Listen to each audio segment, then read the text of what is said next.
His money.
You guys ready? Yep. Excuse me. Good evening and welcome to the May 15th, 2023 regular meeting of the Lyman Board of Selectmen. On our agenda tonight, there'll be two public hearings. The first public hearing will be to present information regarding the discontinuance of Old Kennebunk Road or a portion of by abandonment. After the hearing, the board will vote. The second public hearing to follow is to present information regarding warrant articles number 2 through 41 for the annual town meeting scheduled for June 15th, 2023. Before we begin, I'd like to start off by addressing some general housekeeping. During public comment, public members will be called upon by the board, so as each individual who wishes to participate may have an opportunity to do so. When called upon, please step up to the podium so viewers at home can hear the commentary. Please state your name and where you live in the town. We ask that audience members be respectful when a public member is addressing the board and keep all side conversations out of the public hearing. Any individuals being continuously disruptive may be asked to leave. Thank you for all attending tonight's meeting. The board will begin with our first presentation regarding Old Kennebunk Road. This matter came to the board initially by a property owner requesting the status of the road to be clarified. Joining us tonight is our town council, Brad, to help review the process. Are there any members in the audience that would like to address the board with questions or comments? Please use the podium at this time when addressing the board. What's that?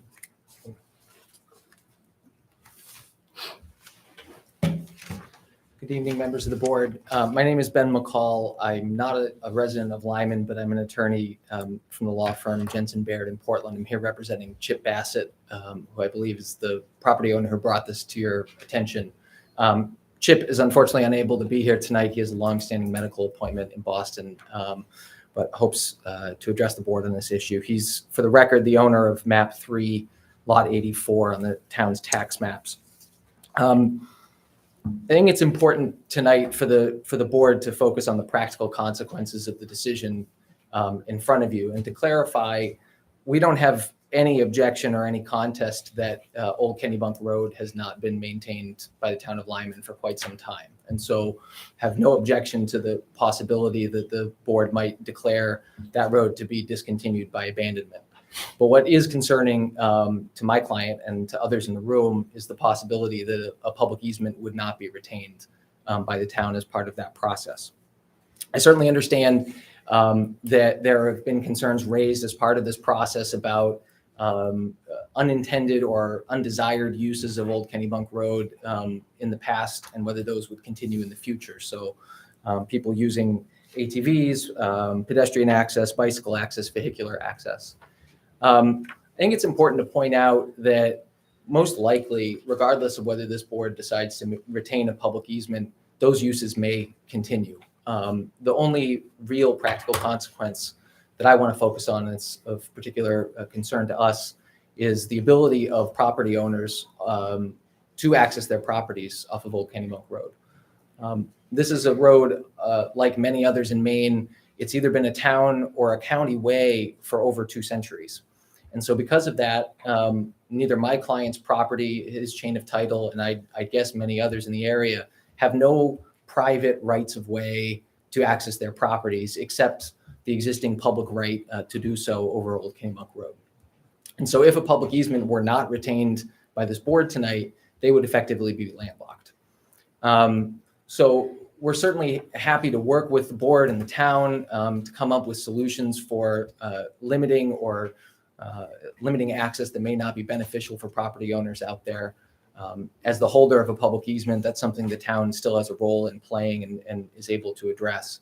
But unfortunately, if this board were to vote to not retain a public easement tonight, my client, who owns about 200 acres back there between the Lyman side and the Alfred side of the town line, would be unable to access his property whatsoever.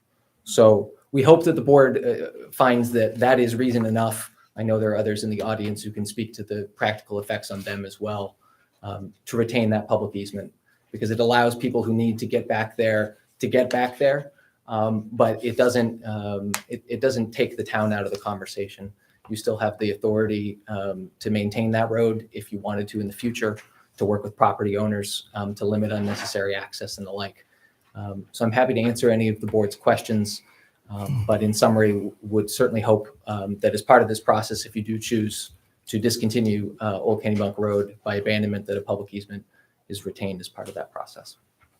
So if the board doesn't have any questions, thank you for your consideration. Thank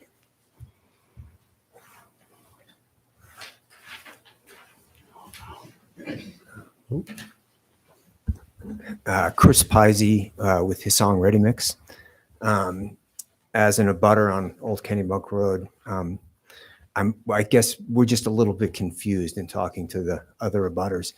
The section of Old Kennebunk Road up into the access road to our quarry has been maintained by the town. And when we bought the property, as I believe the other abutters also bought their property, believed that it was a town road. And we still believe it's a town road. So the town's been plowing the road. They paved a a section of it a few years ago. So we're just a little confused as to why the town now wants to abandon it. We could see beyond our quarry where where the road's gated at times, and it is not maintained. You might want to abandon that, but I can't understand why you'd want to abandon the section up into our property. And we also think, as property owners, that it would be damaging to our personal property if the town did abandon the road.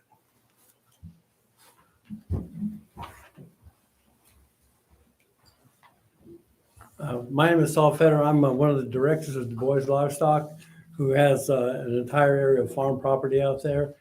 And I don't know how anyone thinks that road's abandoned. People are up and down it all the time. Now, there's one section, okay, that is really not really being used. That may be considered, maybe to close it for some reason.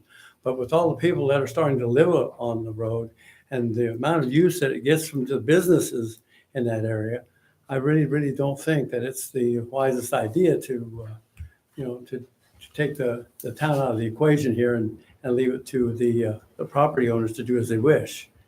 And that's all I have to say, guys. Thank you.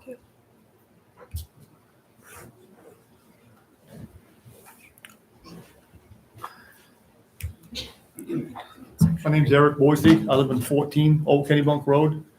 I wanted to go with what Mr. Pisey said. 2 years ago, when you guys voted and got the new road commissioner in, he had come over and they were looking at the road, and he explained to me that they were going to asphalt about 700 feet of that road, which they did. And he said, then what they're going to do, because of money and stuff, what they were going to do is do like 500 feet the following year, then another 500 feet the following year, until that road was completely asphalted.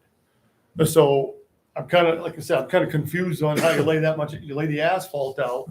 That road's been being used by all kinds of people. Houses are being built there. The companies are down there working. So I'm not understanding the abandonment part of it. To my knowledge, the abandonment is after 30 years, if the road's not been taken care of. This road's been taken care of. So I don't know where you guys are coming up with this. And like you said, it's going to landlock us. It's going to make a lot of trouble for us. Plus the real estate, we want to try to sell this place. Who the hell's going to want to buy a house that's not on a road that's going to be taken care of? And it's not about just plowing either. It's about the culvert that's under that road. It's about the power that's going down there. And what if a huge tree falls across that road? I mean, this just snowballs into a whole bunch of stuff. But it comes back to, this is an active road. I mean, this is not like something going to Buggernut Pond and it's like a handful of two week a year people living there. This is people that are working here all the time and living here, and it's growing. So that's kind of what I'm not quite sure why you guys think about this. No. Hi, my name is Roz Anton. I'm a local real estate agent. I was Eric Boise's real estate agent when he purchased his home on 14 Old Kennybunk Pond Road, and we confirmed that it was a public road at the time. I'm just here to comment on Eric's behalf. I don't think I have to tell anybody what happens when you all of a sudden take something off a public road and make it a 700-foot private way. So I want to thank you for considering that when you make your decision. Thanks.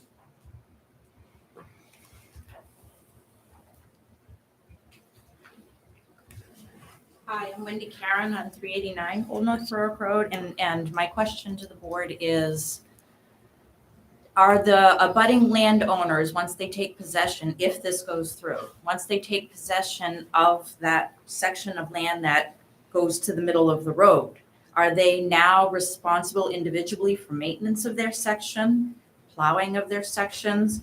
If that culvert is on one of the private landowners, are they, when that washes out, which as it does, are they financially responsible for repairing and replacing?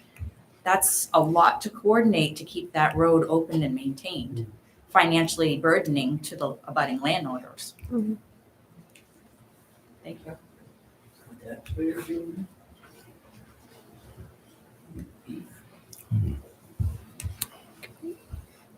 Can we clarify? It's just that section, right? Hey, my name's Max Harper. I'm an owner on the abutting lands right between the Alfred and Lyman line, or where the asphalt ends and the dirt road begins. And I'm also working on a 9-lot subdivision of my family's land out there. And during my process, I assumed that it was a town road that would be maintained. And obviously that adds to the value of that project. So I think that it should continue to be a town road. Thank you.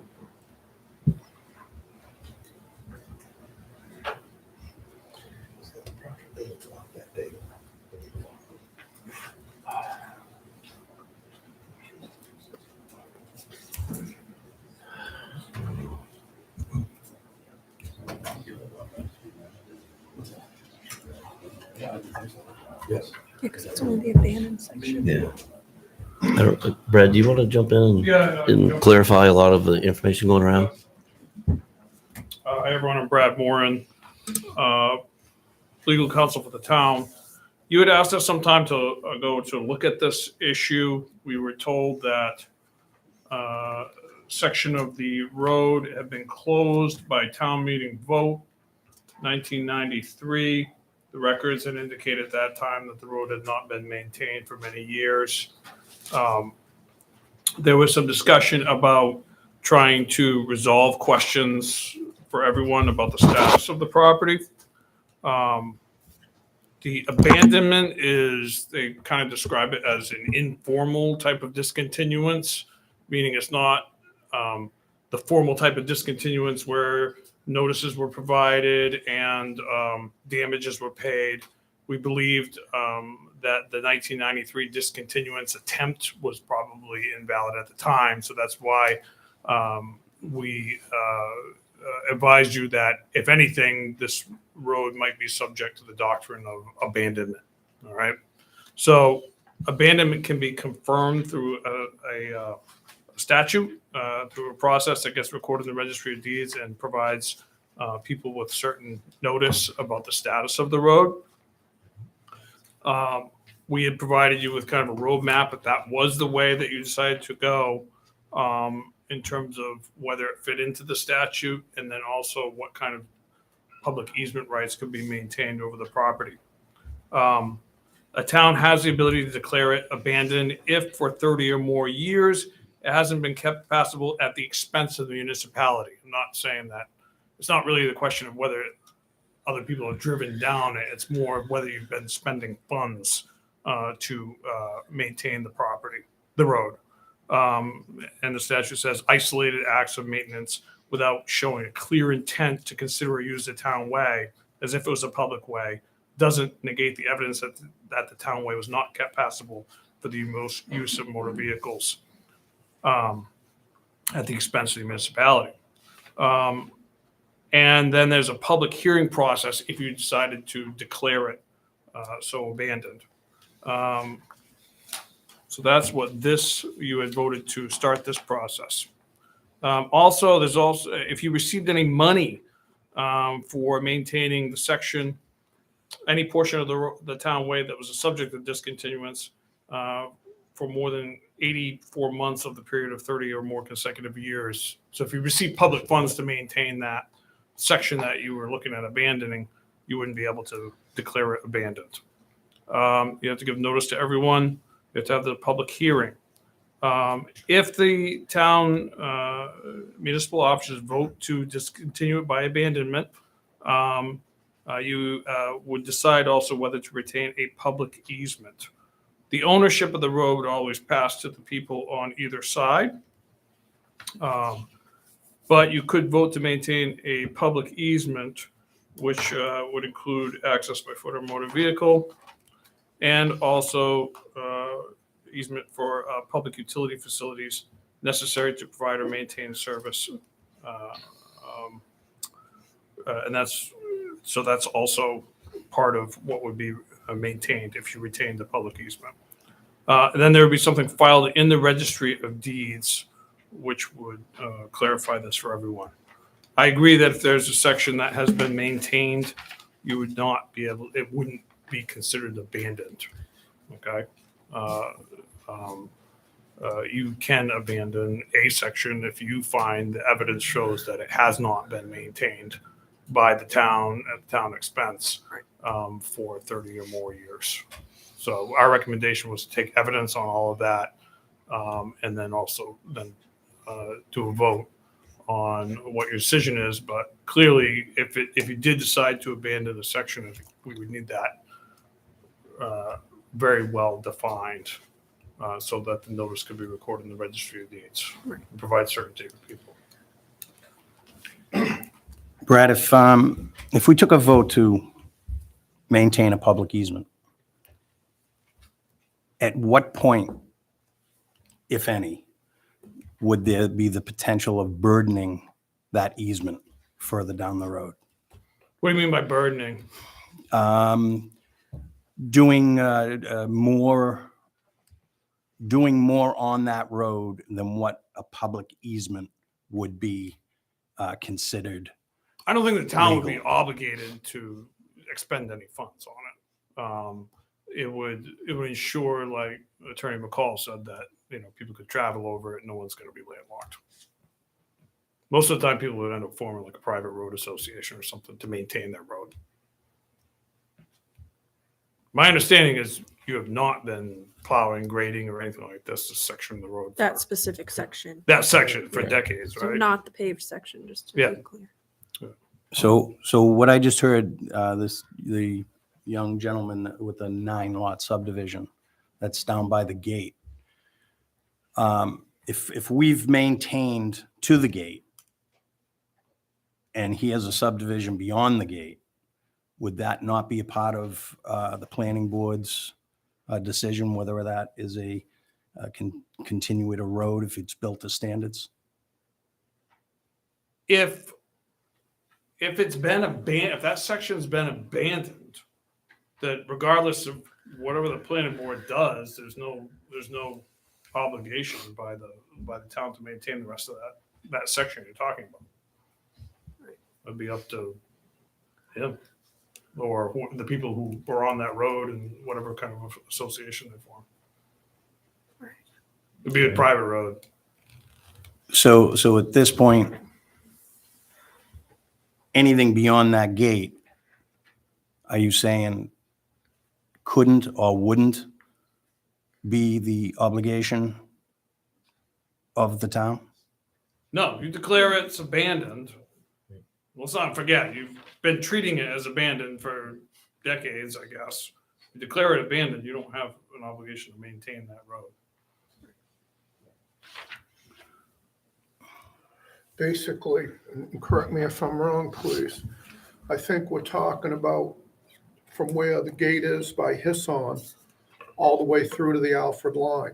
And I'm not sure if that gate you're talking about is actually in Lyman, but it would make it clean to go right from there to the Alfred line, because I don't believe we've done anything beyond that. I'm not 100% sure. I think that gate is right on the line, as I understand it, and actually in Lyman, I think. But So either way, to settle a bunch of stomachs, we're not talking anything before that gate. no, sir. I think if you've been maintaining that area, let's say before the gate, I don't think it was abandoned. I don't think you could No. declare it abandoned today. You can always discontinue a road, but that's a whole other process. Mhm. That's completely different. Like this is kind of recognizing what's already there, not discontinuing a road. And to me, the public easement just makes sense, especially if there's no financial or legal obligation to the town of Lyman. I think you can retain a public easement and probably would satisfy a lot of people's concerns. Right. Yeah. And not, like Mr. Al said, not impact the town of Lyman in any way. No, you wouldn't have to maintain it. But that settles anybody from being landlocked. Yeah, because it's a public easement. Yep. You know, I read that section of statute, foot motor vehicle utilities.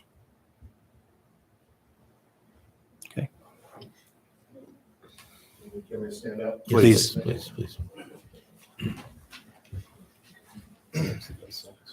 My name's Josh Eon. I actually live over on Old Bay Davis Road, but I've actually been using ATVs out in the Massapequa Forest and along Old Kennebec Road since I was small.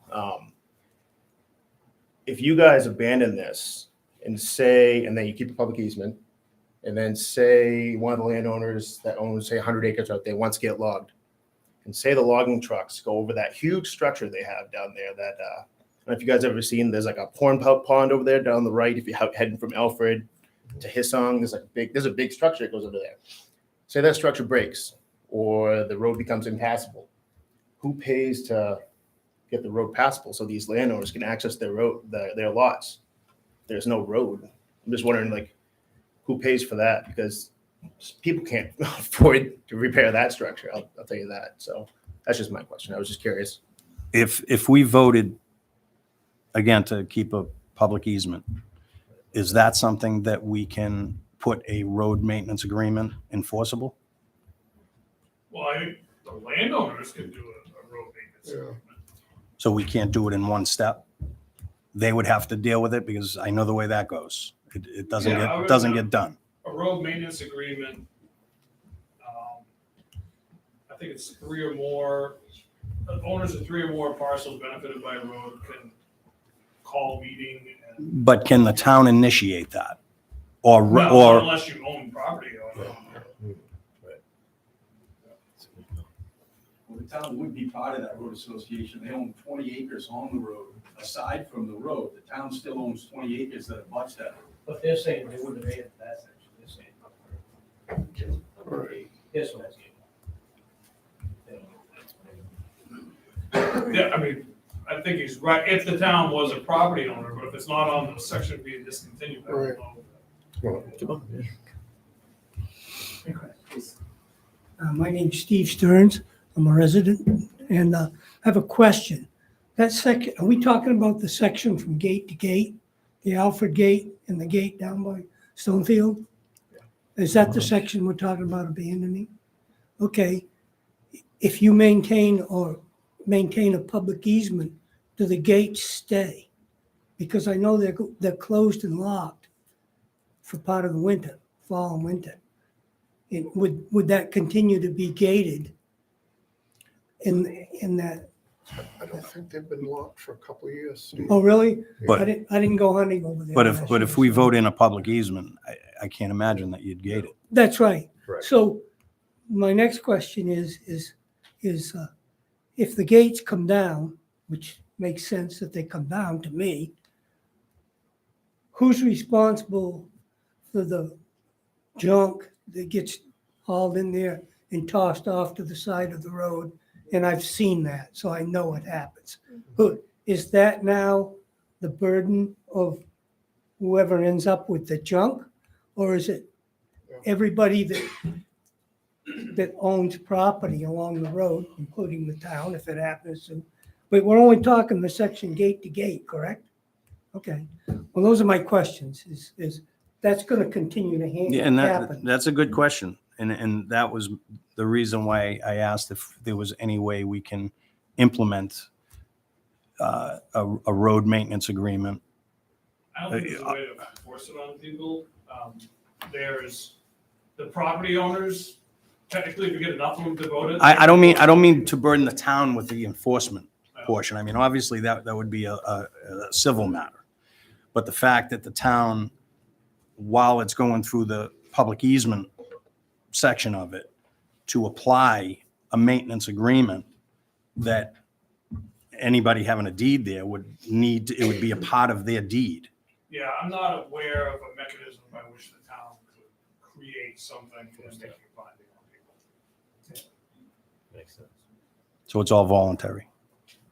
It's voluntary until someone goes through the proper channels to call a meeting, to form a statutory road association, which is a way to make people join a road association, even if they don't wish to sign on to it. They can basically become part of it. I mean, you know that if you do a development and you do a road association built into the covenants, you know, that's one way of doing it so that new people apply. But the legislature also passed a way to deal with people who live on private roads that don't have that sort of planned development, where they can sort of get together. It's almost like a town meeting type thing. They can post a warrant, they can elect a road commissioner, they can establish a budget, and they can actually make people join in, whether they want to or not, whether they sign or not, if you get enough people signing up to do it. But I'm just not aware right now of a way to Trigger do it, that. yeah. Just as, make that happen. Please. One more question about the gate. Do you guys know, and I know Mr. Tibbetts said he wasn't sure, is the gate in Alfred or is that in Lyman? The other gate on the other end of Cambuck Road? We You guys- originally thought it might be in Alfred. Yeah, it's right, very close. And there was, when we were over there looking the sidewalk on that gentleman's development, there was some discrepancy about certain met pins, and it was all just a little too ambiguous. I think the intent was, when the gate was put up, to put it on the Lyman line. But whether you can say 100% without a survey, Who holds the key to the gate? nobody right now. They've been open for Have they how been? long? For a while. I've been down there a while. Yeah, they've been open for a while. Okay. No, I was just curious. So basically the discontinuance or the abandonment would go up to the town line. That may be just short of the gate, right? There may be. Yeah, it just- wherever it's it all- is. Okay. Yeah. Cool. Okay, thank you. There was a survey showing the road, it was done from the town a long time ago for a section by the town. We looked at that because that showed it was an old county way, which reverted to a town way a long time ago. Can I say something else? Ladies first. Yeah, just, my concern about all this is, you're gonna start a road war out there. You talk about, getting free people and doing a certain thing, and you got people who can't afford, to maintain a road. The idea that this is gonna be something that these homeowners are gonna be able to maintain, that's one thing, okay? There are a couple of businesses out there that might be able to maintain part of a road, okay? But everybody else is gonna get sunk, okay? I really think that, it's instead of abandoning the residents of the town of Lyman, you might want to step up to the plate and fix it for these people. I mean, it's terrible what's going to happen. This idea that, you're going to abandon the road and everybody's going to get in a road association. I used to live in a town of Arundel, and we got a couple of fights over roads, okay, that were never resolved, okay? I have people who hate me because I was on one side of the road and wanted to be one way, and the other guys were on the other side, okay? It was 3.5 years of litigation, okay? And in the end, okay, it just stayed the way it was. And these people, could not afford, okay, to maintain a road, okay, that was private. I really think that, I'm not from Lyman, but I'm just saying, I just know what it's like for these people who bought houses on what they believe was a town road, and now if it gets abandoned and they're required to maintain it in any way, okay, they have a problem. And I just wanted to say that.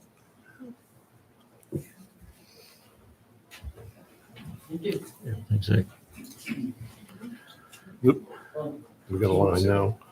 Why don't you, everybody just take their turn before me? Go ahead. It's okay. Why don't you go first? My name's Alan Shepard, and I represent one of the owners, Paul Thurston, on the road. Saul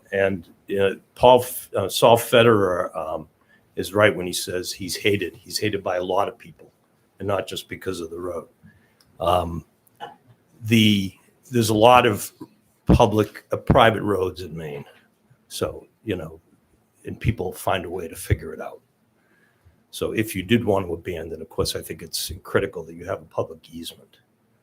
That's the most important thing. And then people just have to figure it out. They'll be in a private road if that's what you decide to do. Vicky. Go, Vicky. Vic. Hurry.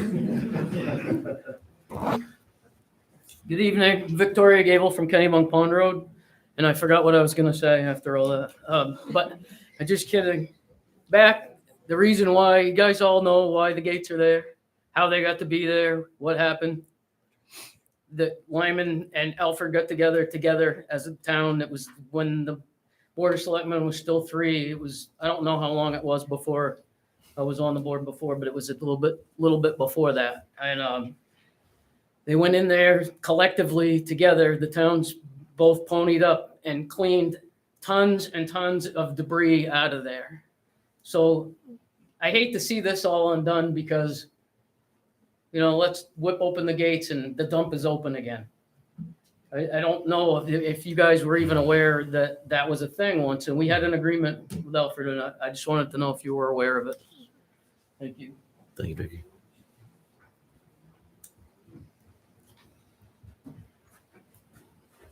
Paul Thurston. I own 50 acres on the road up there.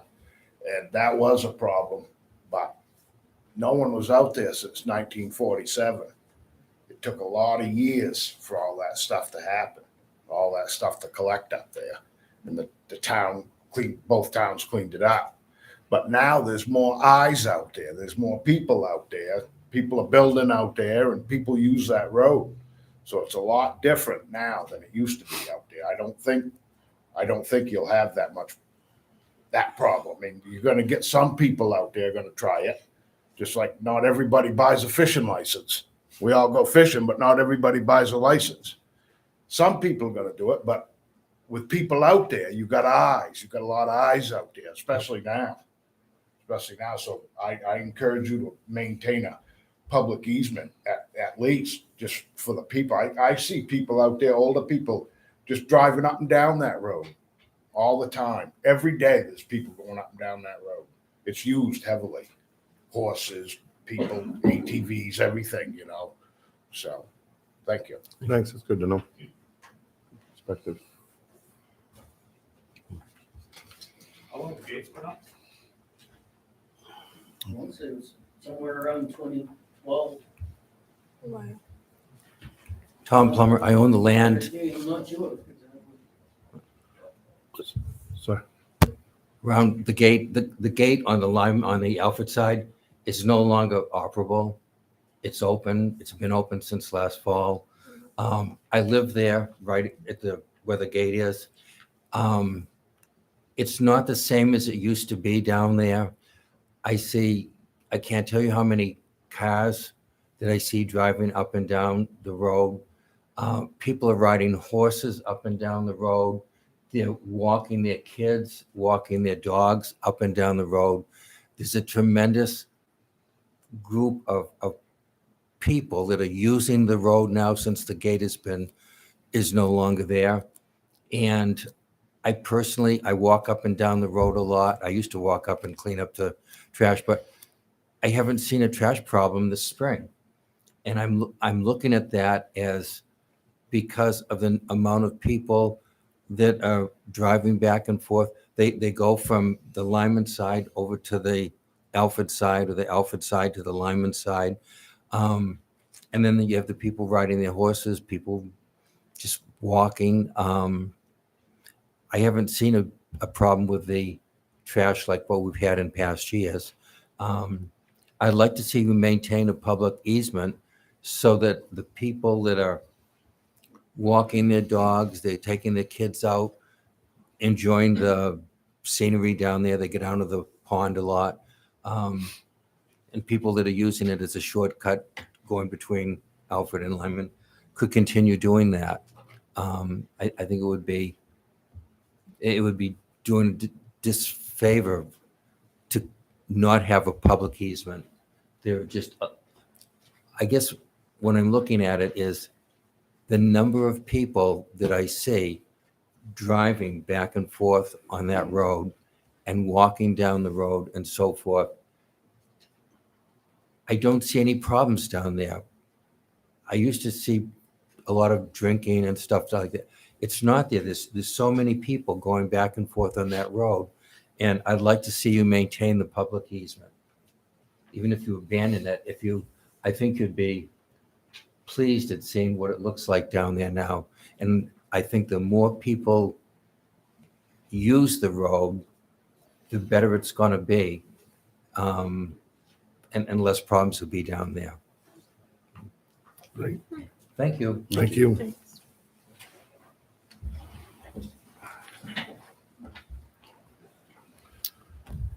Any other further comments?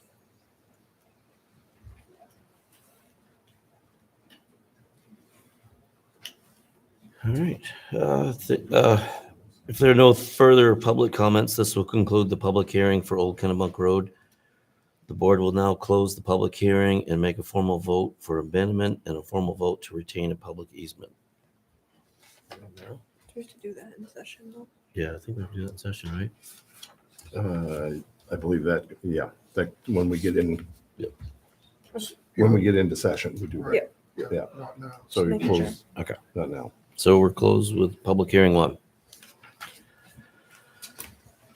Excuse me. The board will now open to public hearing regarding annual town meeting warrant, Article 2 through 30 through 41. Being presented tonight is the warrant for the annual town meeting scheduled June 15th, 2023. Gentlemen, excuse me. Hello? Oh, that doesn't go in there.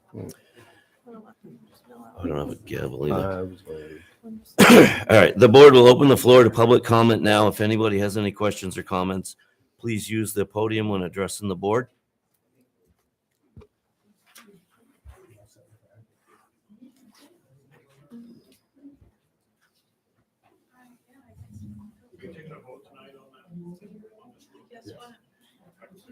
I think we need to get into the session. Yep.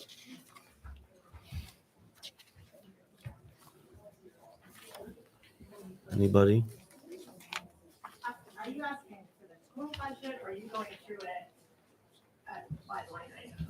We couldn't hear, there was some conversation. Yeah. I want to close this door just so that if people are out in the hall, have a conversation. Probably not a bad I idea. don't know if we can. Yep, Brian? Oh, man, thank you, sir. I mean, if they want to be a part of public hearing. Yep, they can come in, but yep, just to keep the noise out.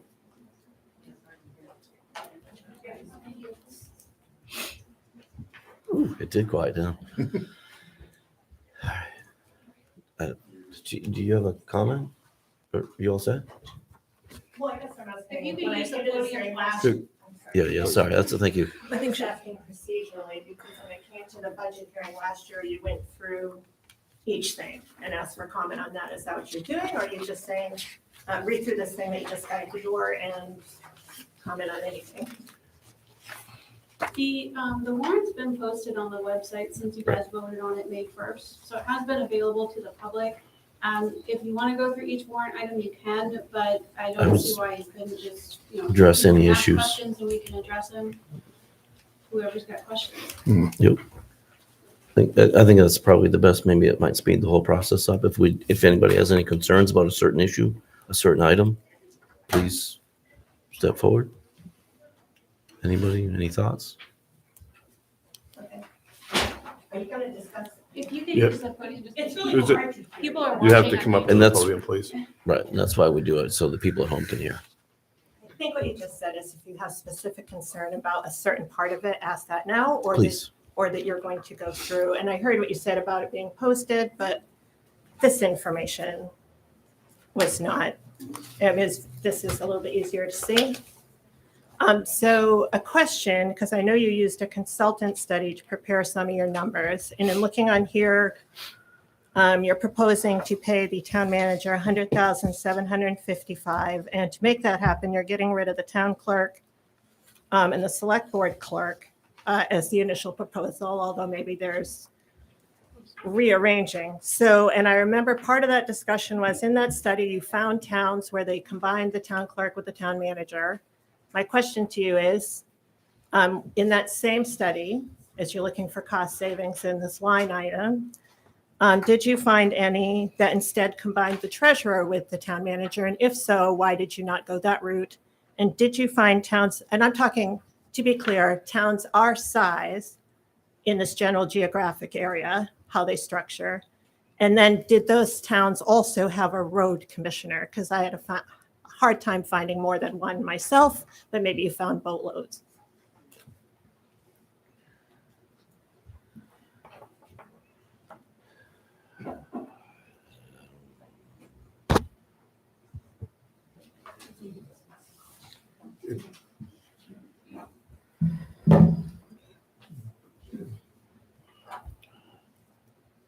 It's with 2 R's. Excuse me? Oh, no, sorry. I'm still making notes here. Go ahead, sorry. Carrie Jo Sampson, I just wanted to talk about the town clerk being absorbed in. I remember last year when the select board clerk left and some of those tasks were absorbed by the current staff. And it was pretty difficult to do. You guys even voted to give those folks a bonus. And I'm just wondering how you're going to do that with 2 more full-time job functions. Also, you're absorbing the functions from 3 to 1. Why do we need to expand the town hall if we're going to have less people? That's all. Thank you.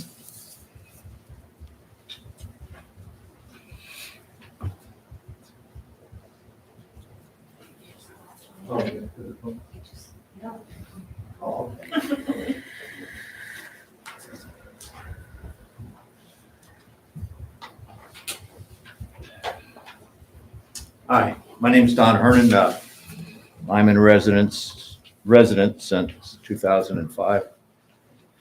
I just want to read some, my comments are about deletion of the town clerk position. I'm not trying to beat a dead horse here. I know that's what the budget, proposed budget says.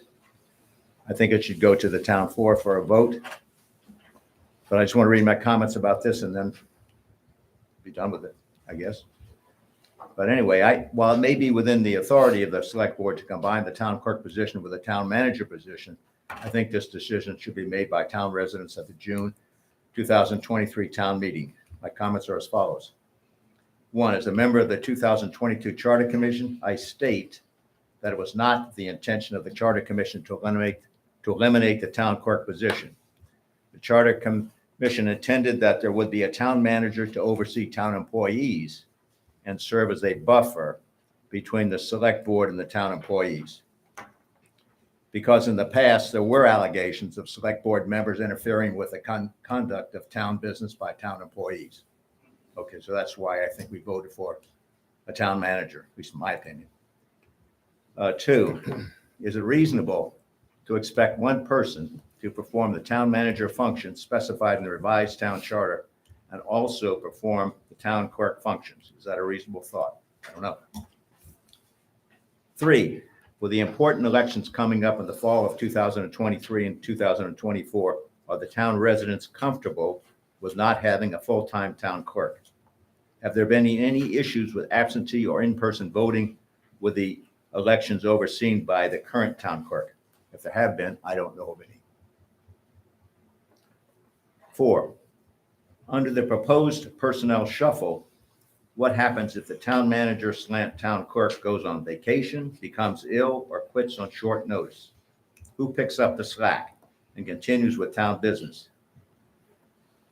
As a member of the planning board, I was personally experienced when we didn't have a CEO and didn't have a CEO assistant. And I picked up some of that slack personally, but you can't do it. I mean, stuff falls in a crack, my opinion.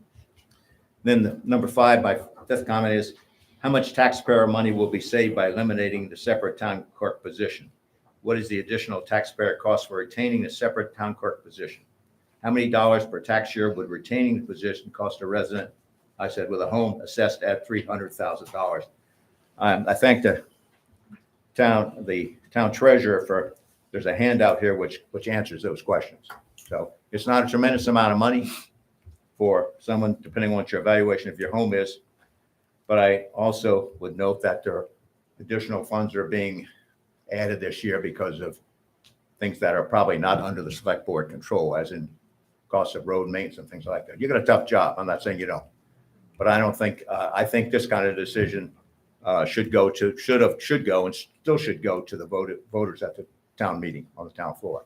So that's my 2 cents. Thank you very much. Thanks, Don.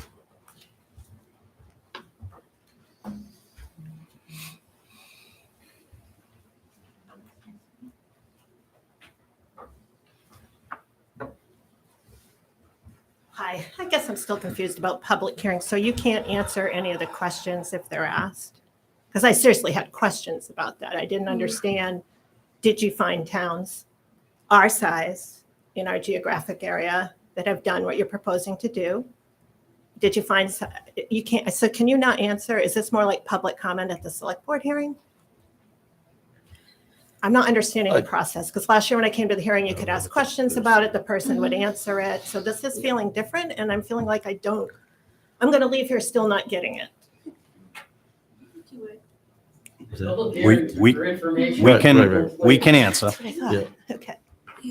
So To back up, did you find a lot of towns our size in our geographic area that combine town manager and town clerk? And I guess select board clerk seems to be what we're doing also. Did you find that? And if so, how many and who were they? Because I didn't see a whole lot of that myself, but I wasn't a consultant. I just looked online. And the other part to that was, did you find also some towns that instead combined town clerk with, town manager with treasurer? And did the towns of equal size to us all have road commissioners? So that's yes. No. I don't have the information in front of me to answer that, and I wouldn't throw a number out there without seeing it in front of me. But John? I can't imagine a town without a road commissioner. That's the easy part of it, I guess. Your question's got a lot of different moving parts. Yes, it does. A lot of towns this size don't have town managers. Okay. For a lot of different reasons, people in Lyman decided to go that way. In the study, we did find towns that combined. And right off the top of my head, I can't pull actual towns. Were there a lot? No. There were some, they seemed to make it work. One thing the study said to us when we were doing this was that and it seemed odd to me at the time till it was explained, that the town manager and select board clerks' jobs were in a lot of ways very similar. Because the clerk is kind of an understatement. They're more of an executive assistant in a lot of ways. So those jobs are combined quite often. And you're correct, sometimes treasurer's jobs. But the other thing they said, when you combine that, you're looking at quite a bit higher level of pay. So there was that. And I don't know about the rest of the board. I think that's everything I'm comfortable about saying for the rest of the board. For me, what I was looking at, what was addressed before, was right now, we leave everything intact.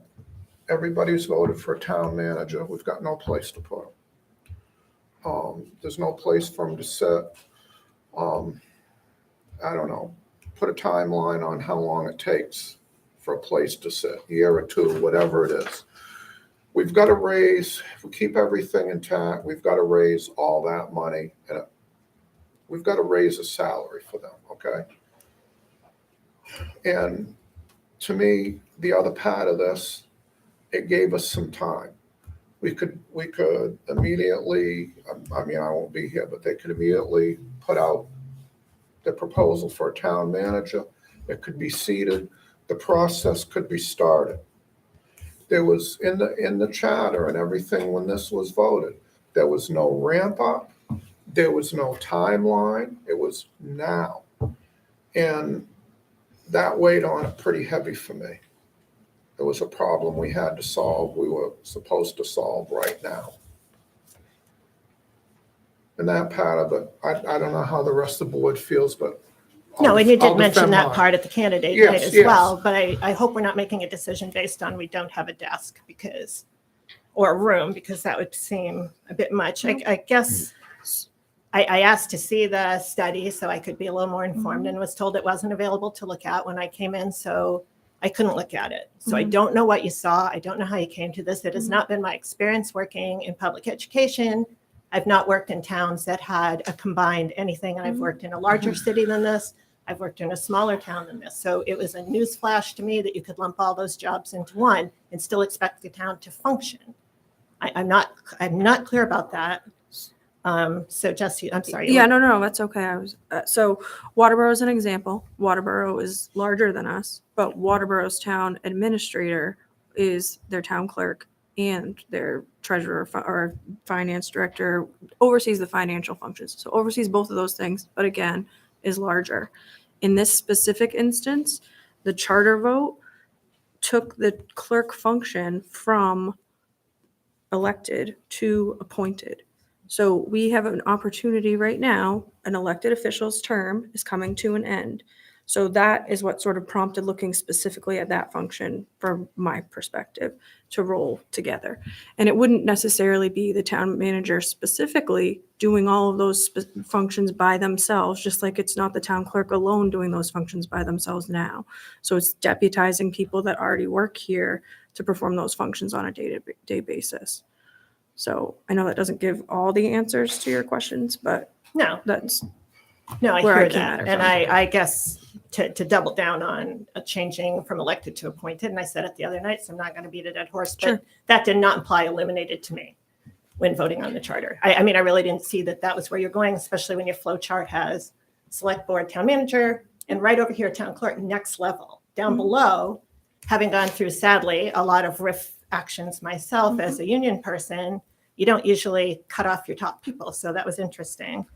I hear your answers and didn't look like you guys were going to offer. Well, I'm up here and then I'll turn it over to somebody else. On Article 32, to see if the town will vote to authorize funding at last year's level for all departments warrants whose new appropriation is not approved by this year's warrant vote until such time that new funding. So should people be upset enough about this and they turn down that level of the warrant because they really feel town clerk should be included, that's what this is, correct? Or any other warrant article?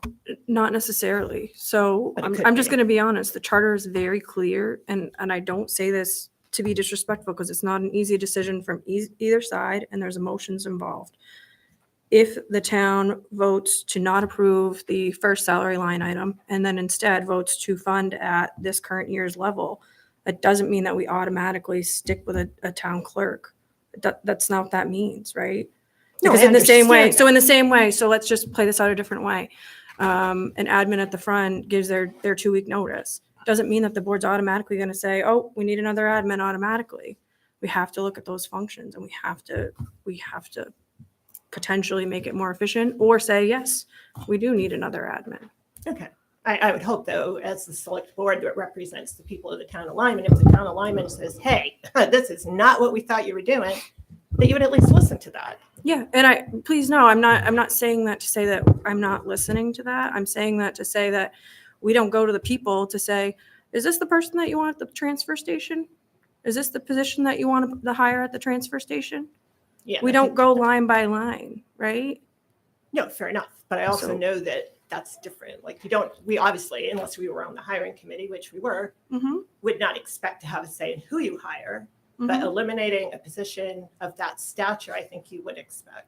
You expected us to vote on putting in a town manager, Mm-hmm. and now you're taking out things we thought were staying. So just That's saying. fair. I hear you. When will the report be available to the public? That you keep referencing and you can't.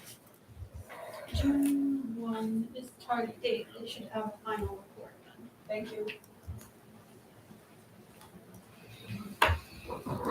All I have right now is the Excel spreadsheets and the data.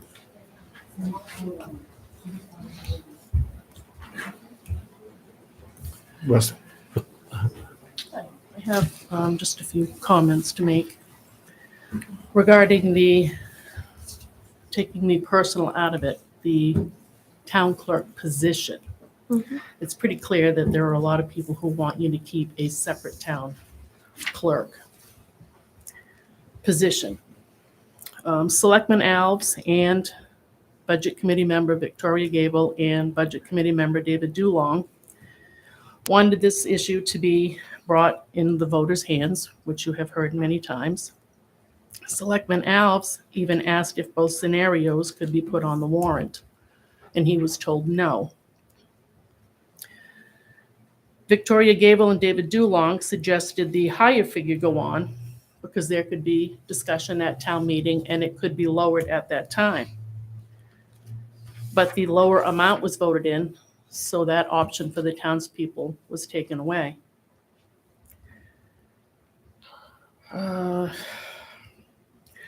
No one should be losing their jobs. Talking with 3 of the charter committee members, that wasn't their intention at all, as you just heard from Don Hernan. Everyone was to keep their job and their title. You could make the select board clerk the town manager's assistant, so she wouldn't have to lose her job either. I don't think the select board clerk and the town manager's positions are similar because select board clerks don't deal with finances and they don't deal with personnel. There seems to have been a revolving door here for employees over the past several years. With a knowledgeable, experienced town clerk, hopefully that will stop. And for instance, like you just mentioned, the administrative clerk. She did put in her resignation, as you know.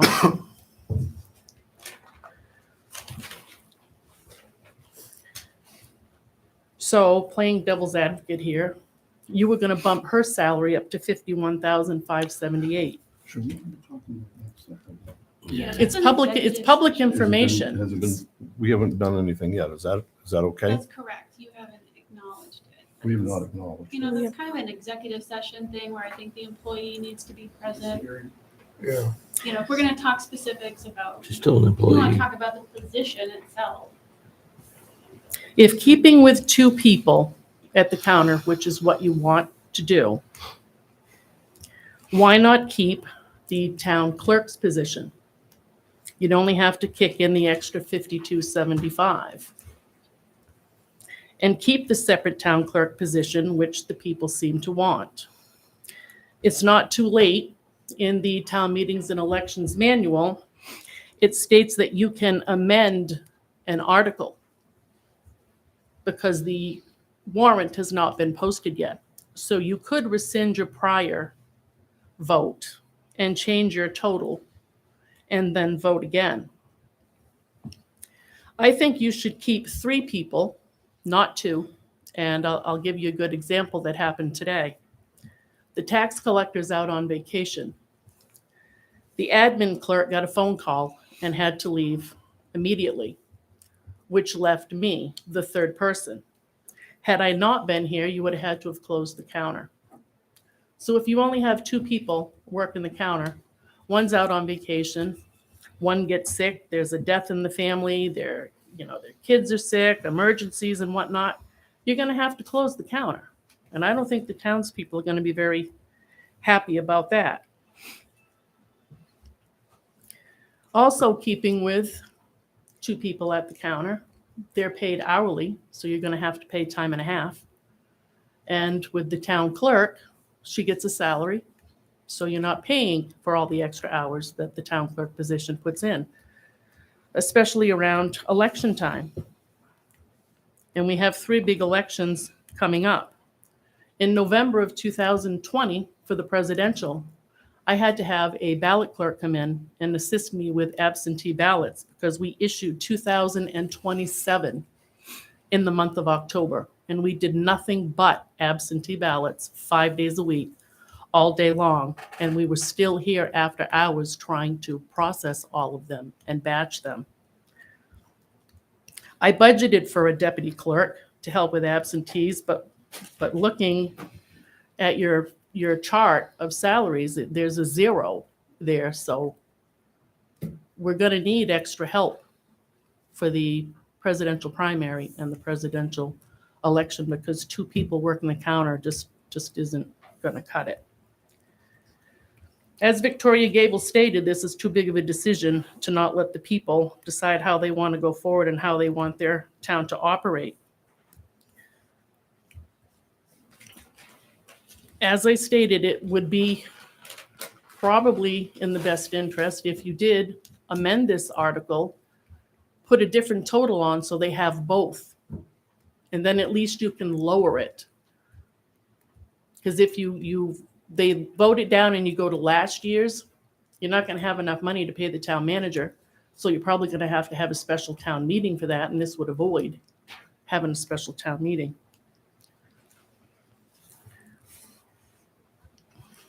On the chart that you had emailed all of us, there are 12 towns that were surveyed. 10 of them have separate clerks. 9 of them have town managers with 7 separate clerks. It was mentioned that the city of Bath the town manager was the town clerk and the treasurer. But a visit on their town website and looking in the MMA directory, that's not true. It's 3 separate positions and 3 separate people. And Eagle Lake was mentioned. They have a population of under 800 people, so I don't know why that was even mentioned.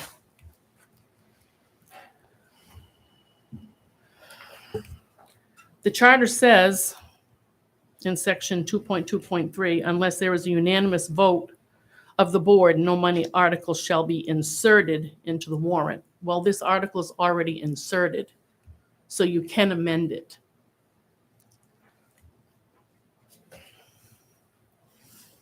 And I can show you where it says that, Rusty, in the manual.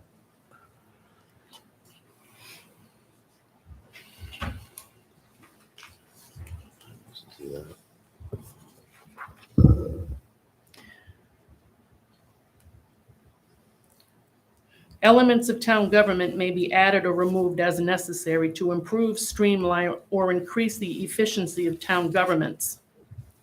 Well, I don't think eliminating the town clerk position is going to improve, streamline, or increase the efficiency.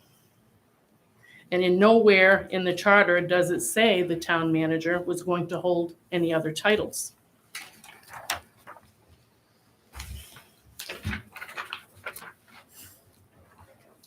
The town of Arundel has the town manager, who is also the treasurer, and there is no finance director.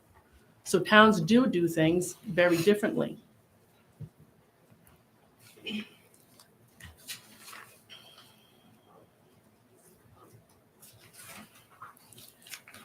Just making sure I didn't forget anything.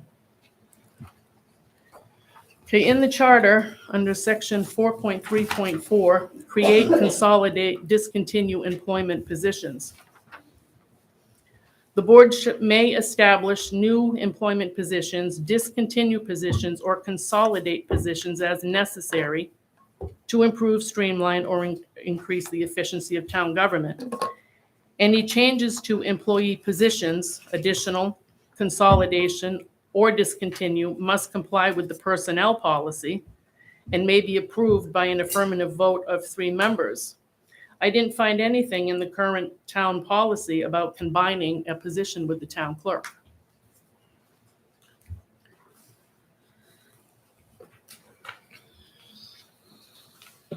And it was stated several times throughout the meetings that even if the town clerk's position was kept as a separate position, that the town clerk, current town clerk, would have to apply for that it would have to be advertised. But in the personnel policy, it says, in appropriate circumstances, the municipality reserves the right to hire from within without externally posting the job vacancy. It shall be the duty of the Board of Selectmen and the hiring committee, which I know the charter does away with that, to seek out the most desirable employees, volunteers for the town. Town employees shall be given maximum opportunity for advancement in the service. To me, I think it would be appropriate to appoint the current town clerk, who's been here for 14 years and has served this town very well, into the appointed position. That's all I have to say. Thank you, Molly.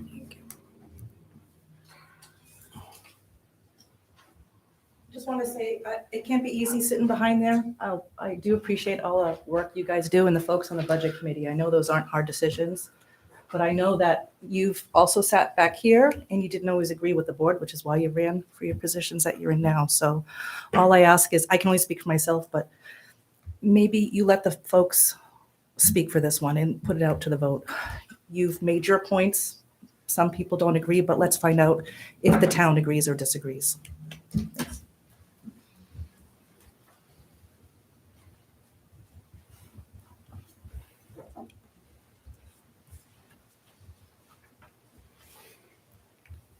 Anybody else?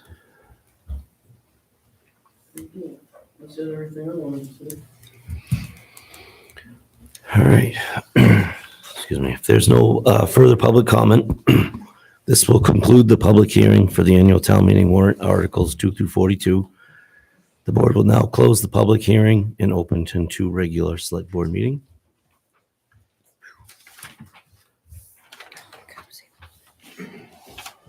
This is trashed.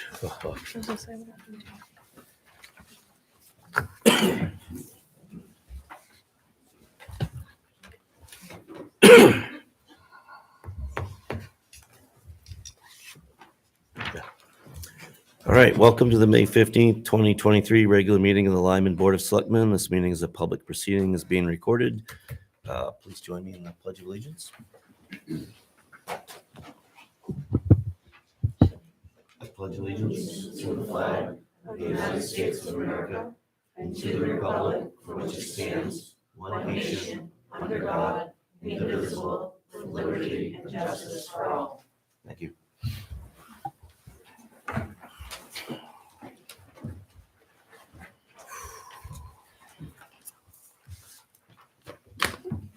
All right. I guess first up we'll vote to abandon Kennebunk Road or a portion of. Is there a difference between abandonment and discontinuing? Yes, I think the motion should be to vote whether to declare it abandoned in accordance with main law, right? And also, the vote should also specify what section. I also think in terms of the public easement, it should say probably all public easements allowed by main law for motor vehicle utilities. I'm gonna have to draft something for your signature to record the registry of deeds if you vote to do this.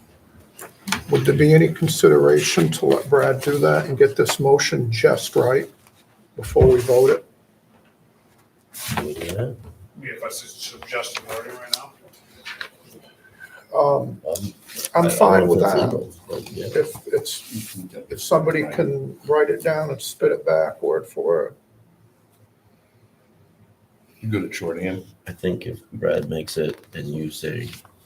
So Okay. what Brad is saying is to make a motion to declare abandonment according to state law in regards to section of Old Kennebunk Road.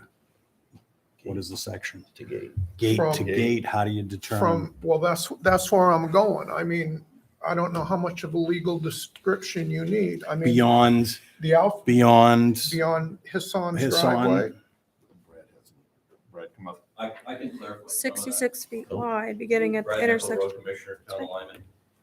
If you start from Old North Warwick Road and go 7/10 of a mile, that brings you at about 55 feet past Hisson's gate. Okay. The remaining 1.88 miles is what we should be doing for the public easement. And we The could say- first 7/10 of a mile should remain town road just as it is presently. That's what we maintain now. Yeah, So- we could go right to the Alfred border, correct? It's gate to gate, basically, and it's 7/10 of a mile. Okay. Does that define it good enough? Could we say from Old North Berwick Road, 7/10 of a mile more or less? Westerly, Wesley to the gate? yes. That's the portion of. Or beyond Hisson's, That's the portion that would Yeah, not be. so it's That would be 1.88 correct. miles. It's 1.88 miles left, which is basically gate to gate. Right. Easterly. Is that past Hisson's property? It is past this property, yeah. It's about 55 feet past their entrance is where the So- gate is. Gate to gate. so again, it would be to declare abandonment according to state law on Old Kennebunk Road for 1.8 miles, 88. 1.8. 1.88. Just be careful. Because I think Plus or minus, yeah. we should start at a point and then for the rest of the way to the Alfred town line. So that would be the first to gate then. Okay. 7/10 of a mile. I would say starting, Westerly towards Alfred. yep, I would say starting at Yep. the gate, which is located at approximately 7/10 of a mile, westerly from North Berwick Road. Discontinuing the rest of it westerly to the Alfred line. Alfred town line. Okay, your starting point, what's the road that comes out on in Lyman, what the Rodney was on? How's the name of that? Old North Berwick Road. Old North Berwick, so you'd say 7/10 of a mile? That's what he wrote Okay. down. Point at the beginning. Yeah. And then More or less, right? westerly to Alfred Town line. Yes. Okay. You said it's approximately 1.88 miles? Yes. Hmm. Good. Thanks. Thank you. Thank you. So declare abandonment according to state law with the nomenclature that you just said. Um,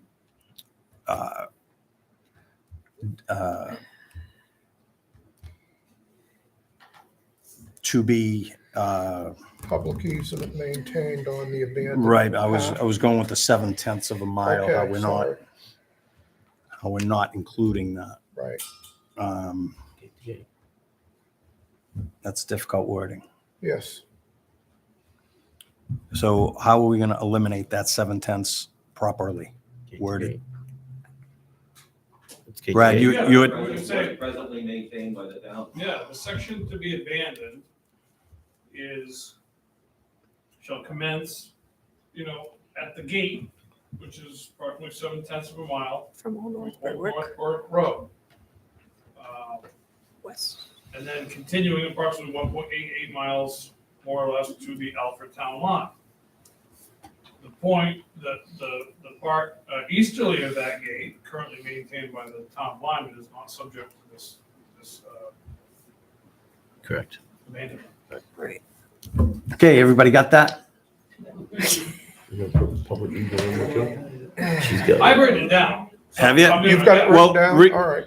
repeat it and sound like me. All right, I'll write it down. I'll do it exactly how we should reflect it. All right? I just don't want to leave a mess for somebody to have to fix later, that's all. I didn't hear us keep a public easement in there I either. think you have to do that vote separate. Right. The public easement? Yeah, you declare, Declare it abandoned and then So, yeah, motion. Declare abandoned that section of Old Kennebunk Road, starting at the gate, which is located approximately 7/10 of a mile from Old North Road. Yep. And then continuing 1.88 miles westerly, in a westerly direction.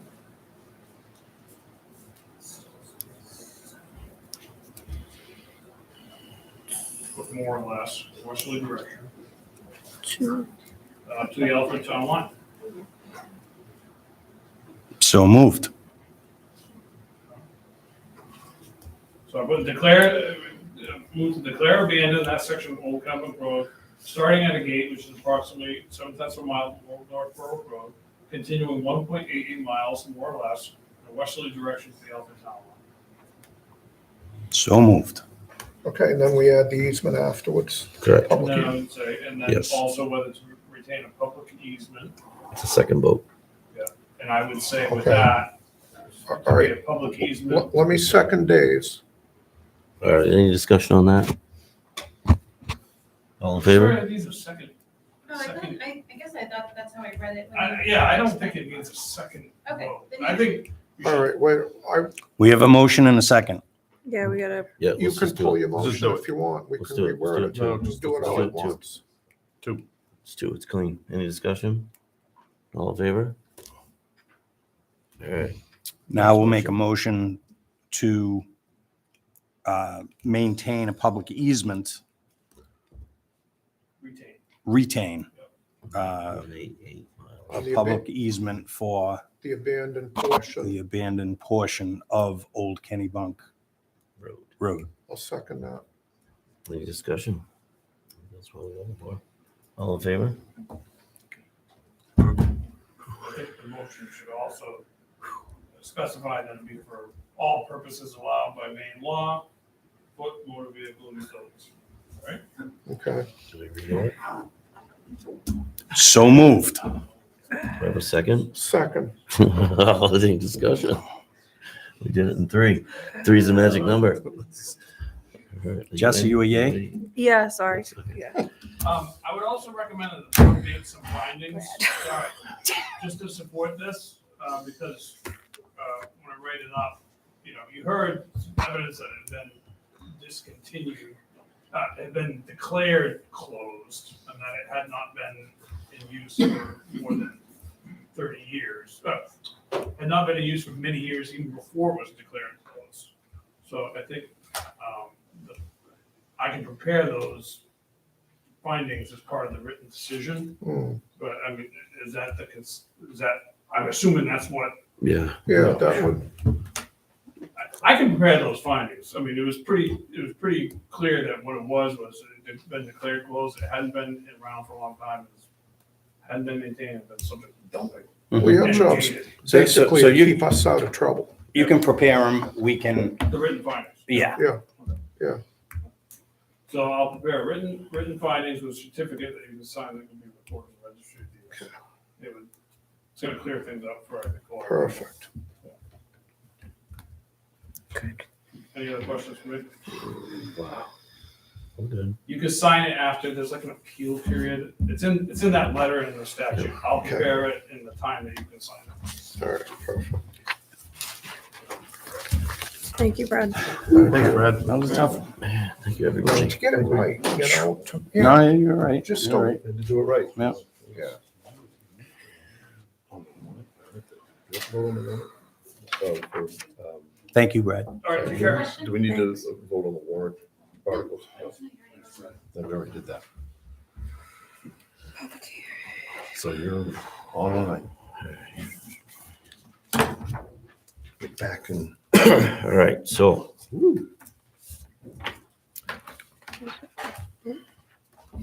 And the room's empty again. You're still in the public hearing section. That's all public hearing. yeah, no, I was just making sure I covered everything and I wasn't missing something. And there's nothing in it too. No mails, no complaint. That's awesome. All right, I guess we'll jump into public input. But we just had a bunch, but Vicky, ladies first, Don. Okay, cool. She was. Thank you, Victoria Gable, Kennybunk Pond Road.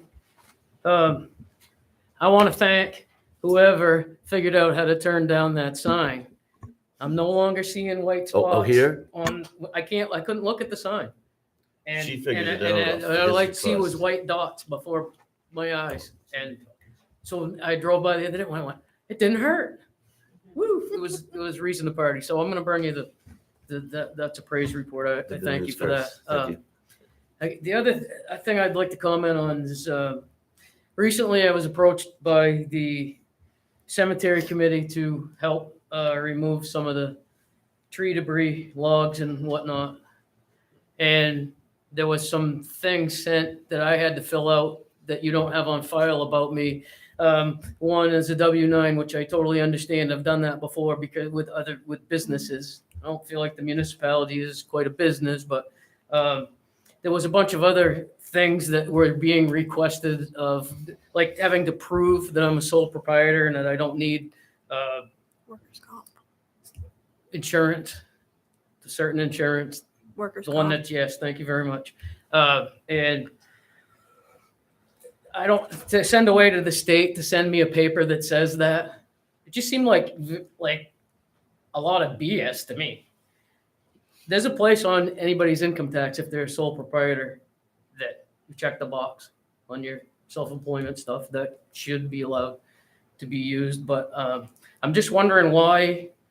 I understand we used to make sure that people that bid on stuff had their liability insurance and workman's comp insurance, and that was the end of it. This I'm not the only one that I've heard from regarding this. Mhm. It's tedious, and it's a little bit overreaching in my opinion.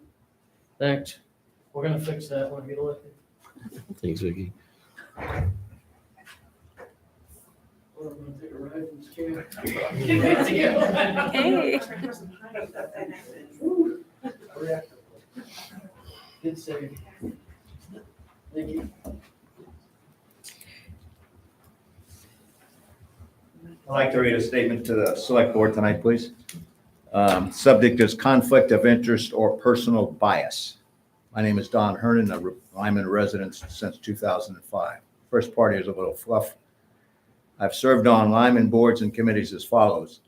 Appointed to the planning board as a member from November 2008 until present. My current term ends June 2024. Appointed committee member for hiring the initial GMFR fire chief when the fire department changed from private to towns of Lyman and Dayton.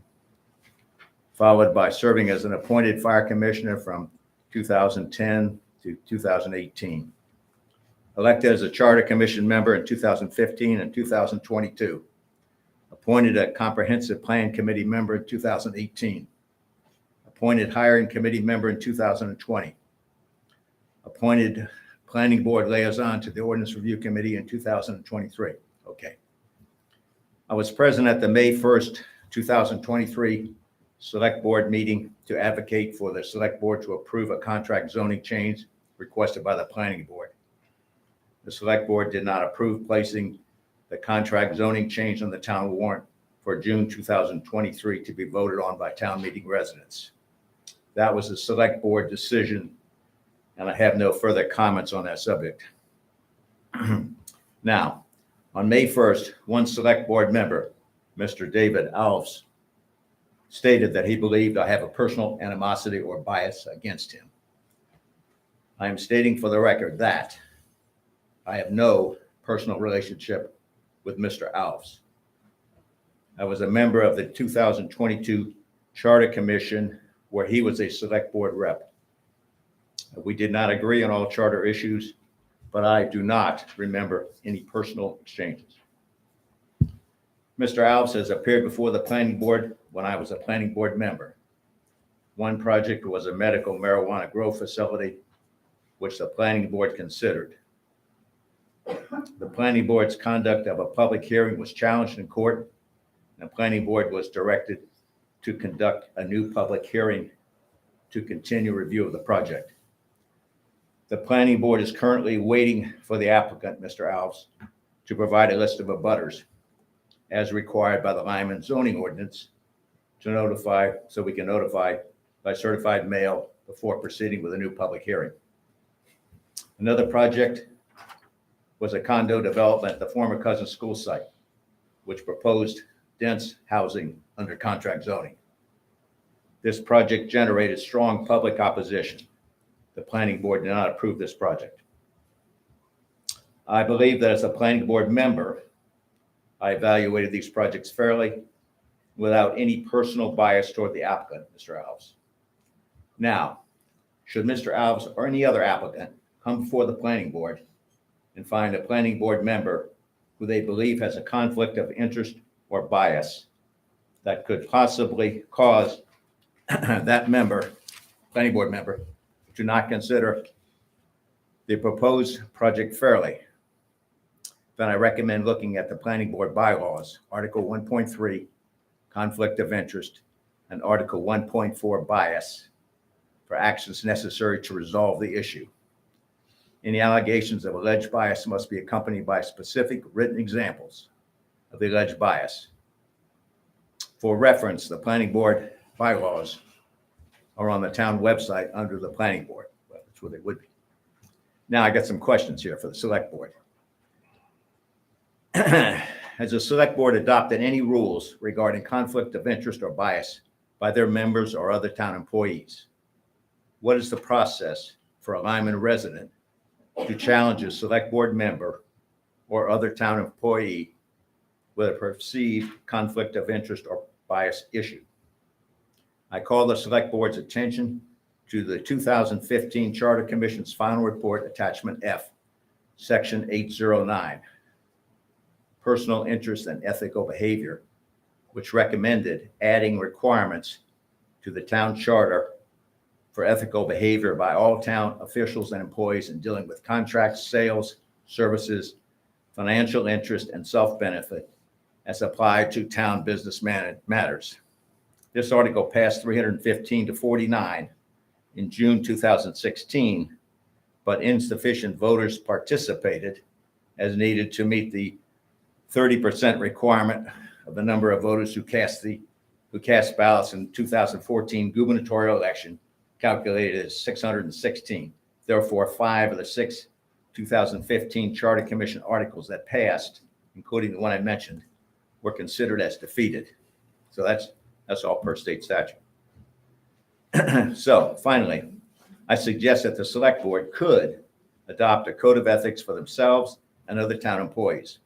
Also, a formal process for town residents to submit claims of conflict of interest and or bias could be adopted. In summary, if there are any allegations of bias or unethical behavior on my part, that's me, please submit the claim in writing to the planning board or contact me directly. Thank you very much. I'll give a copy of this and the mention attachment F to Lindsay for the record. And I'm going to depart because I have another public hearing and 2 meetings this week. So if you got any comments or about me personally, please come forth. But I guess my final comment would be put up or shut up. Thank you.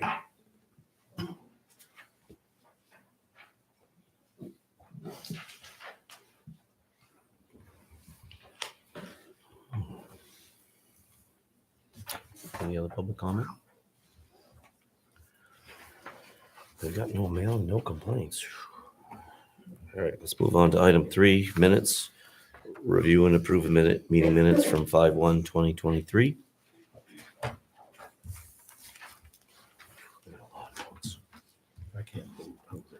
So moved. Second. Any discussion? All in favor?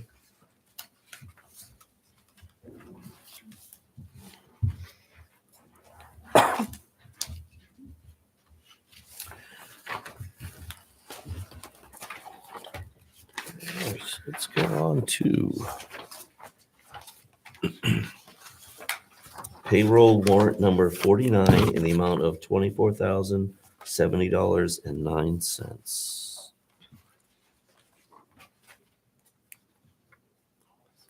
So moved. Second. Thank you. Any discussion? All in favor? You with us, John? Yeah, no, Okay, just read, I'm sorry. yep, I'm with you.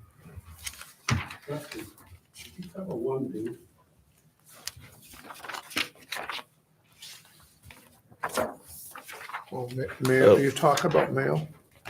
No, 1B. I think we said we didn't have to do anything with that, Yeah, you don't have to vote anything. We did a public hearing just to go over. just for information. Your comments. Right, right. All right. Okay, accounts payable warrant number 48 for year end 2023 in the amount of $77,006.19. So moved. I'll second. Any discussion? All in favor? It's the little ones.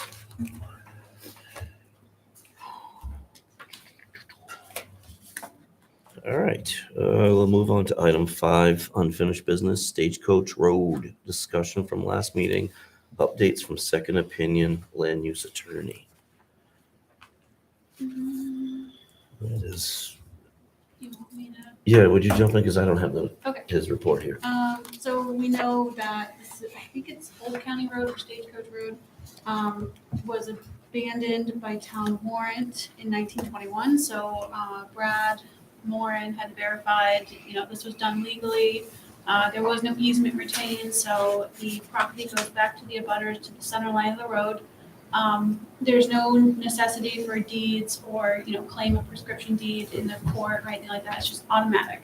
I think the other question, so you can't really, if somebody wants to post their property there, they can.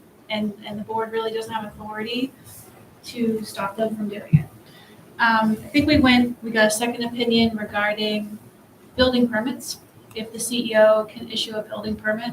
And the opinion we got was, it basically, if the CEO determines based off the zoning ordinance, the property in question, meets the road frontage, meets all the dimensional requirements, she could issue a building permit, but there may be an access issue. And so we were advised not to get into the access issue. That's between the neighbors. So that'll make for, it's not an easy answer for our CEO. She might be able to issue a building permit and then the person has to go maybe through their neighbors to deal with the access part. The other way they can look at it, if the road is in such disrepair, the CEO could question, could an ambulance get up there? They advise to look at the definition of road in the Lyman zoning ordinance. So you basically says, road is such and such, vehicles can pass or whatnot. So therefore she could deny a building permit and saying, I don't think you have road frontage because your property's on a road that vehicles can't pass, or certain vehicles can't pass. So again, it's like a really difficult answer for the CEO. But it sounds like these roads, like this one we're talking about, it's gonna come down to like a civil issue between the neighbors. I think when Katrina came up here and talked about some things that were going on, it sounded like one property owner was okay with people passing on their side. So, it could be some neighbors have to talk to each other. If they can get an easement from the other person, they'd probably be okay. The real issue is if you have two abutting property owners that are posting their property. That's, unfortunately, it's like maybe a Hatfield versus McCoy situation. They have to sort of settle it out. But there's really not much authority. I mean, maybe you could take it by eminent domain, but I would not suggest doing that at all. Now here's my other question, I guess, that if you have a landowner that owns both sides, is that road subject to gates and byways? Because we've got a road in town that's like that. Is it subject to gates and what? Gates and byways, gates. Like they could gate it off, They could gate it. technically. Well, I mean, if they can post no trust, yeah, they could gate it off. If they own there's both a situation sides. like this and we knew it was abandoned and no easement was retained and it's private property at this point. So Right. you can do whatever you want with that. Okay. And to be clear, that's because of the whole before 1965 thing. It was already voted that way. There's nothing that we can Right. undo necessarily. 1921. Right. It's property rights, one person's property rights to another. Right. And there's not, you guys just don't have a lot of authority over people's property rights. Nor should we. Right. So I hope that clarifies it. I know it doesn't make it easier to deal with for anyone. Right. So this is just So there's really nothing to do. Right? No. There's nothing. No, we I can think it do. was just following up, making Just sure we all had the Now we information. dotted our eyes. Yep. Yeah, I just want to make sure, I'd sent out an email to you guys and, because we're getting more inquiries about it. And Brenda's in the middle of it all too. All right. Well, good with that. All set? All right. Item 5, letter B, RFP IT remote managed services. Review RFPs table from last meeting. My limited computer lingo will say that my personal opinion is we stick with Bean. But Bean or Burgess, just because obviously we decided that Maine, I think, was the staying in state was the best route. But Didn't we determine that Burgess could actually almost double the right, cost because with of their fees? added fees, right? Right, and we know what we're seeing with Bean. Yep. That's from what I looked into it. Agreed. So we're looking at a motion to accept. You want me to make it? please, All yeah. right. I make a motion that we award to Beam Data. I'd second that. Any discussion? All in favor? All right.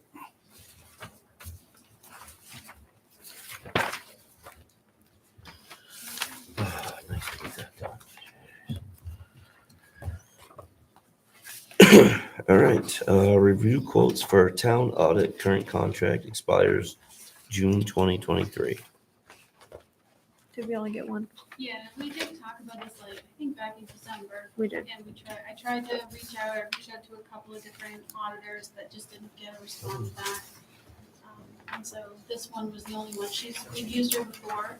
So her contract ends the end of June and we're gonna need her, we're gonna need an auditor for the next audit.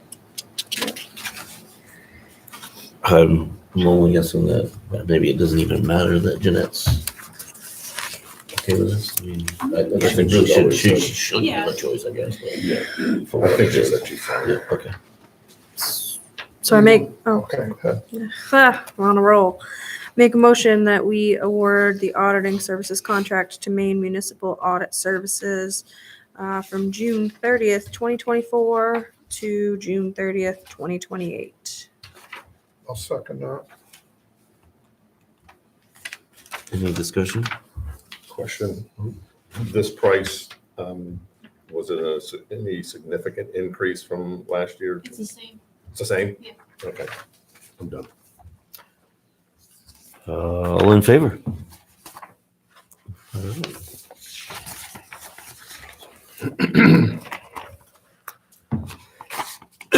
All right, next up, review quotes for propane 1-year contract. Current contract expires April 2023. Extended to May. I guess I'm, Can I just confirm we own our tanks? So this doesn't involve any changing out of anything. So it's just the supply. Okay. my only concern was contract season 2023, 2024. What are the dates of that? Yeah. You know, it's so vague where Champagne spelled out the dates.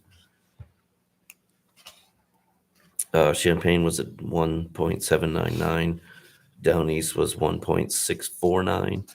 And JP Carroll's, we did get a number from. So we used 1,200, no. Any idea what 16. we used last year? 1,200. Was it 1,200? Where did I see that? I did see that. At the top of the front page. I mean, I see they're basing their quote on it, but do you know that we did 16. use 1,200? Yeah, Yeah, yeah, six- when I solicited for the quotes, I verified how many gallons. Oh, yeah, on their contract. Where was that 1,200 compared to like on a 3-year average? Did we look at that? We used 1,100 the year before, and I want to say maybe 900 the year before that. Okay, and those are both colder than this year, so, okay, that's, because to me it was a pretty warm, mild winter.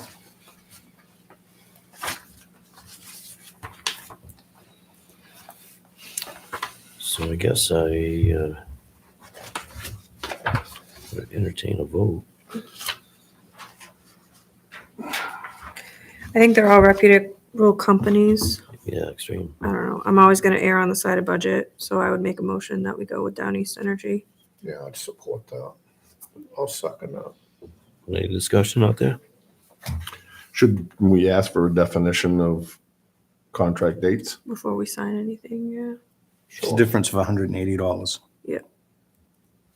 Between the two? Thanks. Assuming, Assuming the 1,200 gallons, Right. yep. Yeah.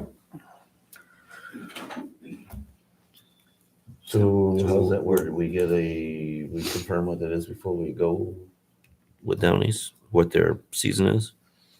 Is that what you're saying to me? Sure. How do you word I that? don't know if we can put those I mean- dates. Can we put the same, ask them, would they go 5/1 to 4/30? Yeah, we can ask them. If they agree with that, then it's apples to apples. Yep. Yeah. Because right now it's apples to oranges. My guess it's the heating season. And that's Yeah, I what think if they're- for some reason they wouldn't do that, then we can also rediscuss it. Yeah. Okay, so Down East Energy, providing they match the same date, that's our motion. Is that, It was seconded. We're discussing it. okay, all right, all in favor? I just want to be I Right hear on. you. You're good. Rich. Oh, yeah, here we go.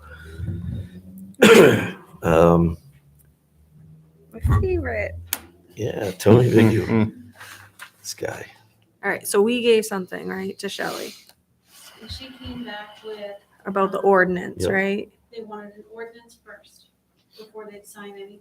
So Tony gave us two different types of ordinance templates from two different towns. One less restrictive, one more restrictive, and suggested we try to come up with something in the middle. In between, yeah. So it may be, maybe you want to schedule another workshop with Tony and have him talk us through that. I think it goes to ordinance review at this point, That's what I would right? say. We say, here's two examples. One is really strict or has a lot of parameters, and one isn't as strict. Can we come up with a happy medium? Then in a couple of years, you can vote on it. Yeah. So do you want to put it, we put this to the ordinance review before, oh, that's right. Oh, did we? The franchise ordinance is enacted by the select board. And I think that's why it came back to us. Because it's not something, so under Oh. state statute, you don't have to go to town vote for a franchise ordinance. So if we wanted to expedite this and try to get this franchise agreement, the select board can work on this. Can we work on it with ordinance review? How do you guys look? I know you got a lot on your plate. It's fine. Yeah. I'd be open to meeting with Tony and bang it out and be done. Oh my gosh, wouldn't this be fantastic to get off our plate? I guess that would only be my only comment, is how many more people have to get involved in this? Can we just get it done? Yeah, it's good done. I know, but you want to be transparent too. I'm fine with that. The select board franchise agreement? Yeah. Yeah. Okay. We'll blame it on state statute. Okay. We have a meeting scheduled tomorrow. Oh, we can't meet with Tony though. Yeah. Not tomorrow. Is that a shock you guys remind me of? It's a workshop. Workshop. I can ask him if he's available. Tomorrow. Expansion. And then maybe a fallback, like if he's not available for tomorrow, Expansion meeting. I'll just have a fallback. Whatever you guys decide. Proposal company. What do you guys think? If he can bang tomorrow, I'd do tomorrow. We're gonna be here, but I won't be here. I don't know our time frame, what we have. I won't either. I have a meeting. I don't think it'll take too long because we're just meeting with custom concepts. I can't be here tomorrow. Okay. Sorry. That means it's three of us. 5, all right, okay. 3. It's all right. Three, that's okay. It's okay. Yeah, let's not do it then. Okay. Let's find another You don't date want to then. do an ordinance by yourselves? I'm not going to be here to make any final decisions, so I don't know if you even need my input on that. Oh, we'd like it. The more the merrier. You've been in this for so long. You have a vested interest. So what do I guess maybe we throw a couple dates at Tony and see what he's Yeah. available. He's pretty flexible, so if you Yeah. guys want to pick a date, he'll usually. I mean, do we work. want to try next Monday? I mean, Monday seems to be work for everybody, but. Sure. Sure. Yeah, next Monday's free. We'll do like 6 p.m. Sure. Let's see if it works with Tony, yeah. The 22nd, you mean? Yep. Is that, Okay. 20, 22 is empty. look at you, open date. That means the 21st is open too. Hmm. Oh, that's a Sunday. Yeah. Give me something, please. Okay, let's work with that and see where it goes. Okay. Whew. All right. Item 6. Wow, we're moving on. Department and committee reports. Brad, you want to start off with anything?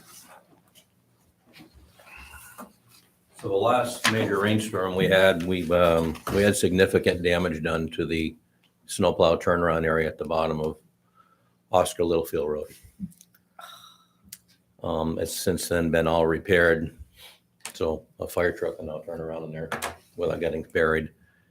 Also, there is a large maple tree at 907 Clark's Woods Road that is extremely dangerous, and I have that scheduled to be taken down within a few weeks, as well as from that point down to South Waterboro Road, that side of the road is going to be trimmed out.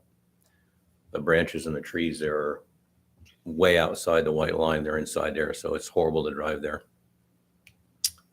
And I believe we have one time set up for the transfer station. Is that right, Lindsay?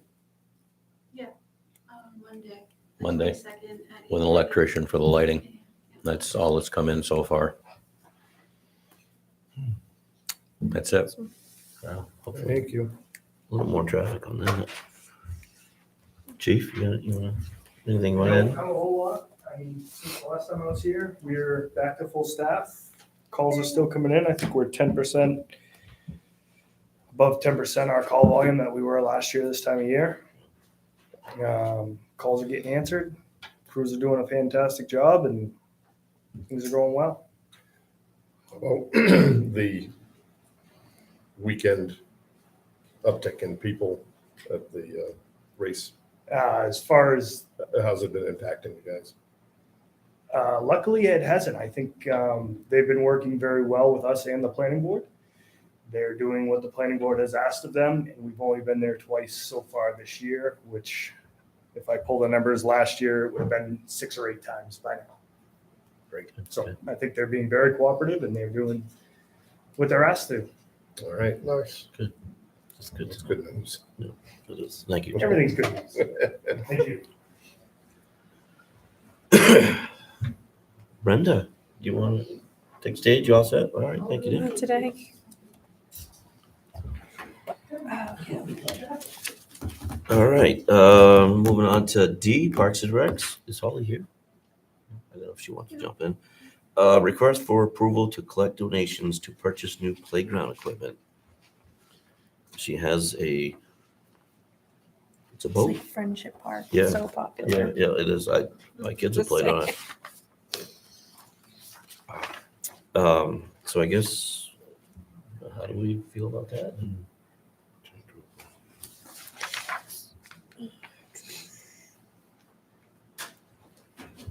Do we know she worked with Jeanette on this? Maybe? Okay.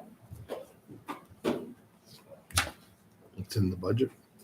Well, No, she so wants we're to collect collecting money. funds. Collect money? and She's asking Does for it- like a fundraiser. Jeanette needs, it's just like the GoFundMe for Morris's bench at the library. Jeanette just can't like accept funds and put Ah. it into the bank, so she needs your guys' approval. To create an account for that. So what would the motion be to create an account? I think Well, the motion is to approve Yeah, Holly's you're approving request. Okay. So I make a motion that we approve Holly Hart's Parks and Rec request to create an expendable trust fund as outlined in the letter submitted. Second. Any discussion? All in favor? All right, Holly, you go, kid.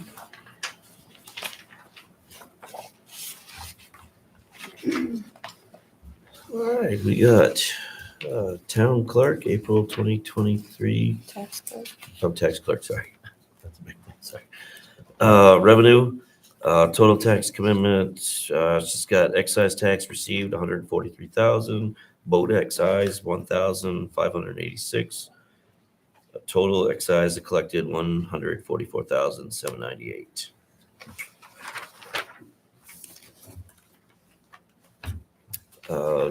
Jeanette has an expense report for May 11th, 2023. A lot in there to read.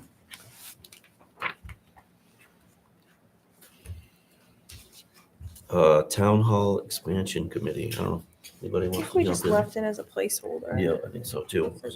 The survey, Well, the survey is completed. Yep. And I'll have him send it to Lindsay for distribution and to the draftsman, so he can plot. Is the land survey? Yeah. Okay.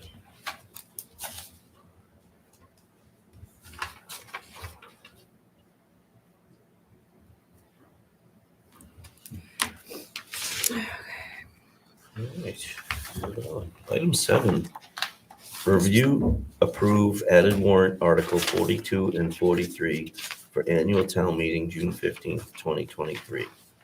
Schedule a public hearing. So this had come, Dayton had called us last Friday, and I think the fire department sold off some equipment. So typically, because we're moving funds from one account to another, and I think historically, we looked into this too, it's gone to town vote. And, you know, we can add a money article to the warrant. However, under, you know, that section that was given to you earlier, it says unless there's a unanimous vote. So if it's 4-1, we can't add it to the warrant. It has to be 5-0. So I put it on here. You guys can vote on it or not. If you don't vote on it, it'll just have to wait till another. We can do a special town meeting if we wanted to. Okay. So you sold the truck? That was the one we sold back, Right. or beginning of the fiscal year. Got it. Okay. I didn't think, I was like, I don't remember hearing about the other one. Oh, yeah. No, oh, good. So you need a motion to Yes, add Article 42 and 43 as written. correct. Is that what that was? Was that what? Second. Any discussion? Just to be clear, this is the Lyman portion of the money that then goes back into the GMFR. Well, one's the GMFR vehicle reserve account, and then one is the GMFR facility capital fund. That's my understanding of Yeah. what you have in front of you. Yeah. Correct. Yes. All in favor? Unanimous. And then if you want to do a public hearing, just to cover those two articles, you know, I would probably recommend June 5th at your next meeting, do a public hearing. Anyone has questions, then come ask questions, and then we'll do a regular meeting. Is that having enough? Let's do As long as that's got enough time, I'm good. That's great. Yep. Yep, perfect. To go. Okay.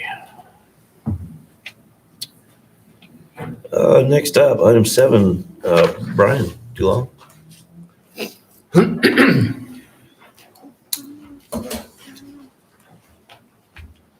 Hi, Brian Dulong. I'm the president of the Lyman Snowmobile Club. Here to ask the board to take a vote on renewing our lease. We entered the lease in 2016. The people of Lyman voted on it at the town meeting to give us this lease and let us use the property. So I'm asking you guys to take a vote to renew our lease. You realize you have a lease, right? We do not have a formal written lease. We have a tenant at will, which you can boot us out anytime you want. Do you? And we Okay. have no timeline. It's kind of like, why would we put any more money into something if we could lose it tomorrow? Type of thing. Mm-hmm. So all the talk of that probably is not going to happen. Probably You know, is So, words. so we're trying to complete a land study that's going to be in conjunction with the comprehensive plan, which is why my hesitance to add that. I'm not saying that there's going to be something for that land other than what you're doing with it, but at least give the townspeople, like you said, the ability to look at everything and then to vote on it. And at that time, during the comprehensive plan, what I'm hoping is that Lyman Snowmobile Club will actually become an entity to be formalized and just be there in perpetuity. That's what it would be, as long as the town voted it that way. But the land study and the comprehensive plan would have to come first. Well, the town has already voted to give us this lease. For only a certain period of time, which is over. Actually, I think this lease has been amended a couple of times since then. But since then, it's over. It's over now. Which is yes. why you have a tenant at will. I'd like you to vote. Take a vote.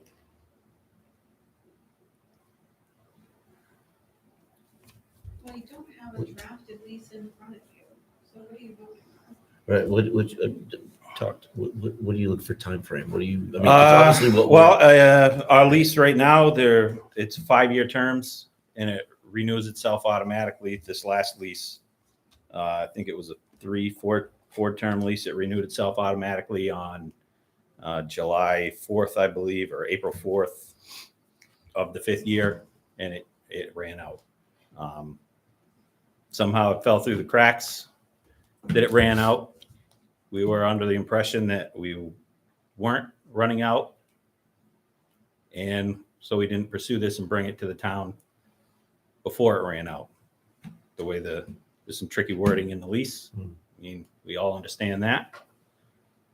I would like to see the lease go to 10 years intervals. The club would. What's a compromise? I from where we're at, we want the comprehensive, we want all those things done first before we commit to. What's a compromise on your part if you want a 10 and we're not willing to do a 10 because we got so much that we need to figure out first? What's a compromise? I don't want to say, I mean, if we did a 1 year, 2 year. The compromise is tenant at will. Yeah, No, I mean, nobody I'm just here trying is to- going to vote them out. Right. And that's not that is not in the cards. But to do a land study and to redo the comprehensive plan and try and pigeonhole different things for the future for the town and not have that land, I don't think you're doing the town a service. You know, nothing against the Lyman Snowmobile Club, nothing. Where does town-owned land come in the comprehensive plan? I'm not- For things that could be dedicated to it, whether it be a school, whether it could be what have you, That's John. part of your comprehensive plan, is it? I'm just saying, We're going to revamp yes, the but I don't comprehensive think. plan, which should designate and see long-term where we're going to be, what we're going to need, how we're going to get there. Well, if you take a 14-acre parcel off the table, I just don't think you're doing diligence. What I'm saying is, I don't believe there's any part of your comprehensive plan that deals specifically with town-owned land. It's going to be revamped, John. What makes I you understand that. think that it won't? No, maybe I don't think that has any part in the comprehensive plan. Comprehensive plan's policy. And lining things up. Mm-hmm. I mean, I understand what you're saying, and I'm not saying anything bad about your intentions at all. I'm just trying to. My intentions are just to clarify everything to bring it to the town. That's it. Yes, I understand that, but I'm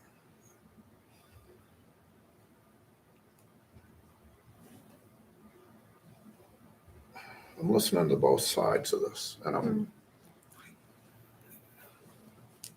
I really, Brian, I really don't think it's something that you need to worry about. we're a couple of years away from comprehensive plan and all that, and any ordinance changes. Then what makes the difference if it's a tenant at will or a year lease? There is no difference. A tenancy at will also, like, doesn't mean you can just boot them out the next day. There's Right, and that's not going to happen anyway. there's still It's not gonna legal- happen. Legal requirement for like written notice and whatnot. So. I mean,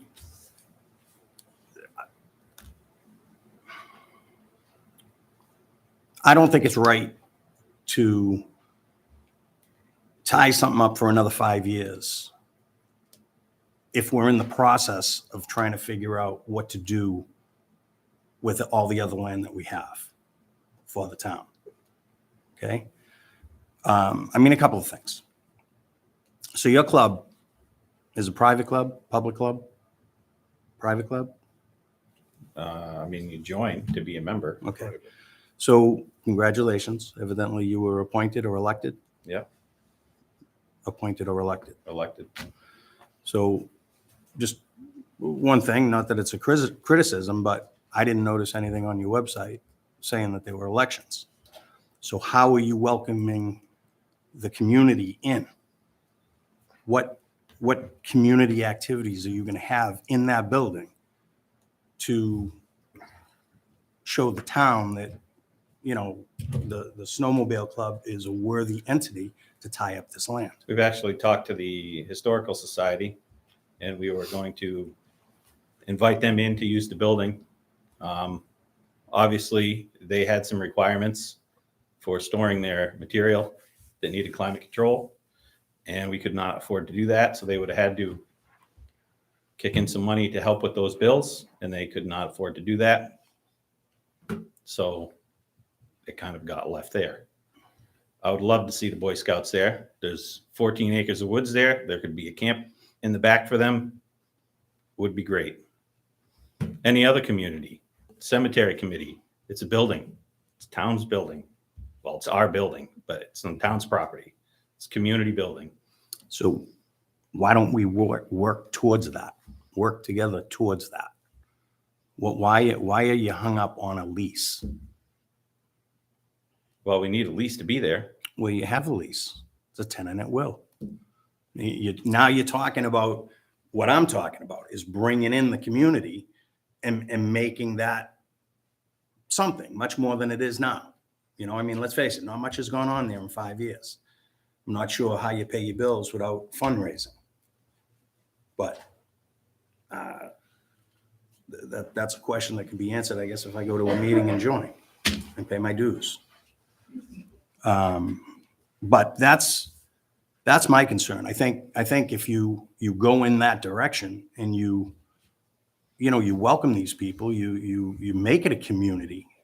We do welcome people. The meetings are posted on our Facebook page. I don't know if you haven't been to a meeting in a long time, real long time, probably since the building was built. I don't know if you've been to any other snowmobile meetings or ATV club meetings. There's not many of us keeping these trails going. No, I understand that. There's not many we're not talking about participate. we're not talking about, the good work that you do on the trails.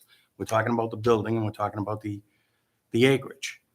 You got a great start of what you're saying, Boy Scouts, camping, that's great positivity. Right now to tie it up with a 5-year lease, I don't think we'd be doing our job. I just don't. Okay. Sure. Just think outside the box here for a second. This is a what if, okay? And I haven't been president there and haven't put that building there. I always told the membership, we weren't here forever. This was town land and they could ask us to leave at any point in time. That has always been discussed, that every year, every time that would come up, everybody wanted a 99-year lease. We talked about it, we said, that's not gonna happen. And this is one of the reasons why. Just, once again, think outside the box. Let's just say they do the study for the land and we find something that land is good for something else. And, we're looking at a fundraiser of $8,000 here which is kind of expensive for a playground, but for the ARPA funds would be beautiful for the shit. But what, the Boy Scouts already, unbeknownst to us, they already have a building over at Bunganut that's nestled in the woods. That's like almost brand new, that I haven't been able to get out there to see it yet. Okay, but we're looking at long-term Bunganut being a recreational area. And then we raise money, as a community, move that building over there, then free up that land. If the plan. How are we going to get there on a snowmobile? Well, that's the next part of it. I understand that. I understand that. And as well as I do, all these trails are. How would Alfred get to Lyman if we lose that property?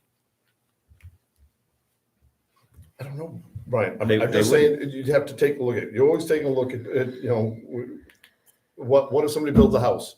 We've always talked about it. Well, it takes we don't one have housing much control development. over that, but the town has control over this I land. understand that, but I'm just saying, big picture, outside the box, looking at it, is it possible? Trying to come into that happy medium of there, if that was possible down the road.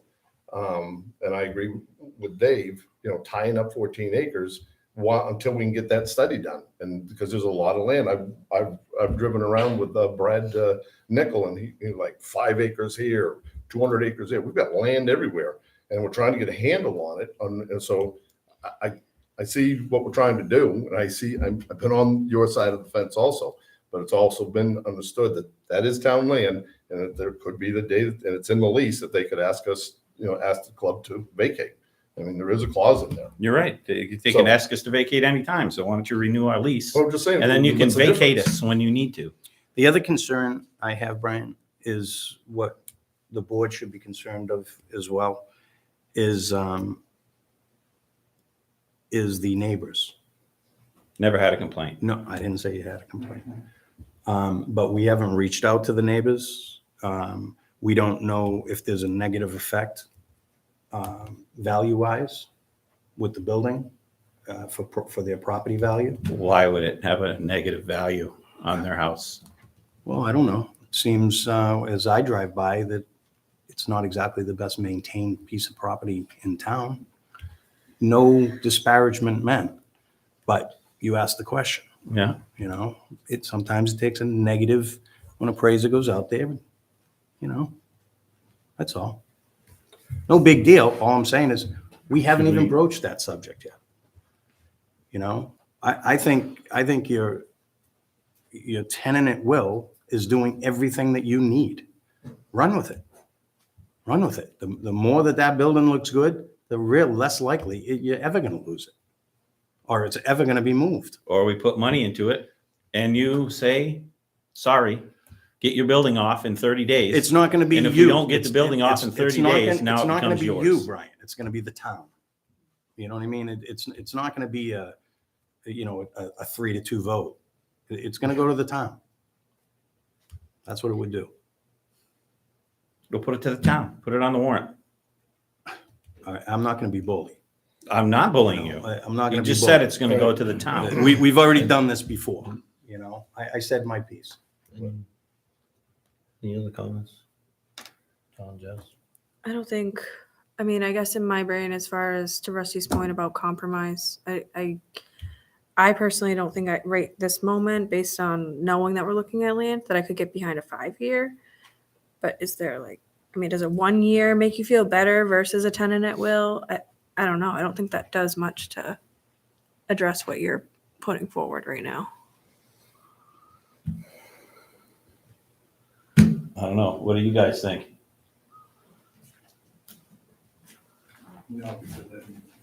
I hear you. Money, there's a septic system there and all that stuff. I hear you. I'm just trying to, Yeah, fine. That's the thing. I hear you.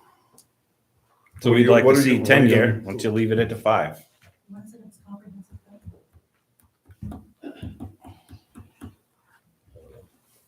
That, forming a committee for the comprehensive plan.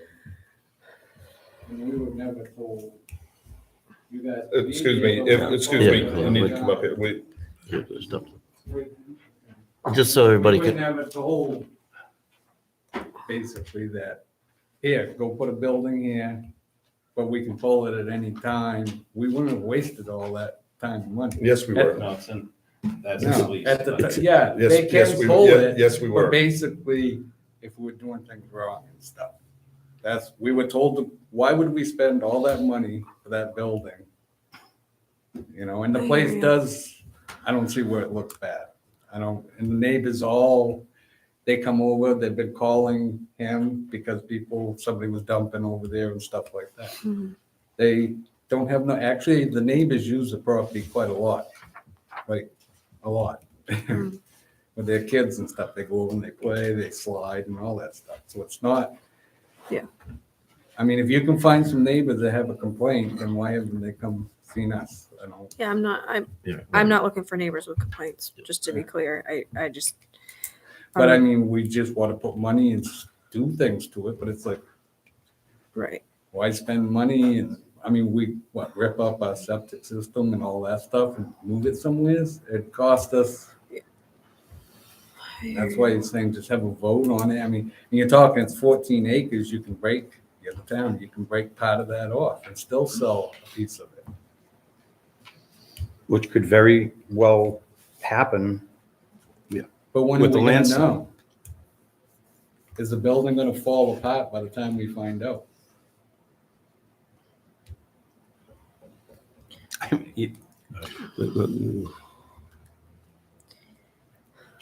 I think you guys should have your selectmen's meeting over there, because there was people pulling in here tonight that turned around and left, or they come to the door and seen everybody standing in the hall and went, "Psh," and they left. Maybe you guys can have a selectmen's meeting over there. We got plenty of parking, plenty of room. You could have more people.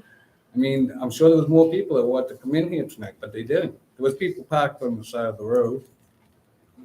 You know, and a lot of people pulled in, drove around and took off. So I mean, how are their voices getting heard when you guys aren't allowing full public here? So let's make it a selectman place. We can all meet there. Okay?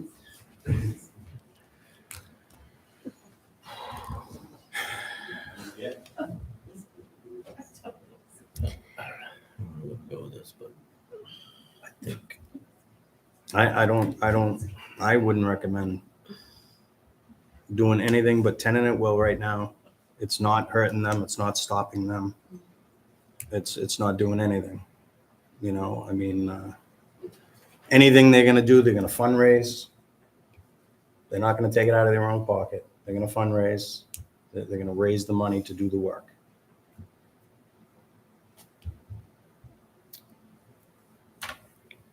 So whether it's, I know. whether it's month to I'm month gonna or struggle. 5 years, Yeah, I'm not saying- you know, the 5-year deal would have to be, as far as I'm concerned, brought to the town meeting or brought to a November meeting even, when the rest of the land gets decided upon. Mhm.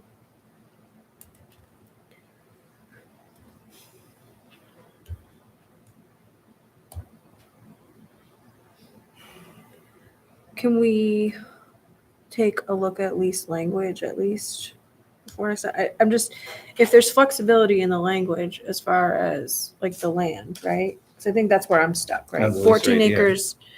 I hear you, but so 14 acres is a lot of land. Took a long time. I'm talking about if we said, oh, these 5 acres would be perfect or whatever. You know what I mean?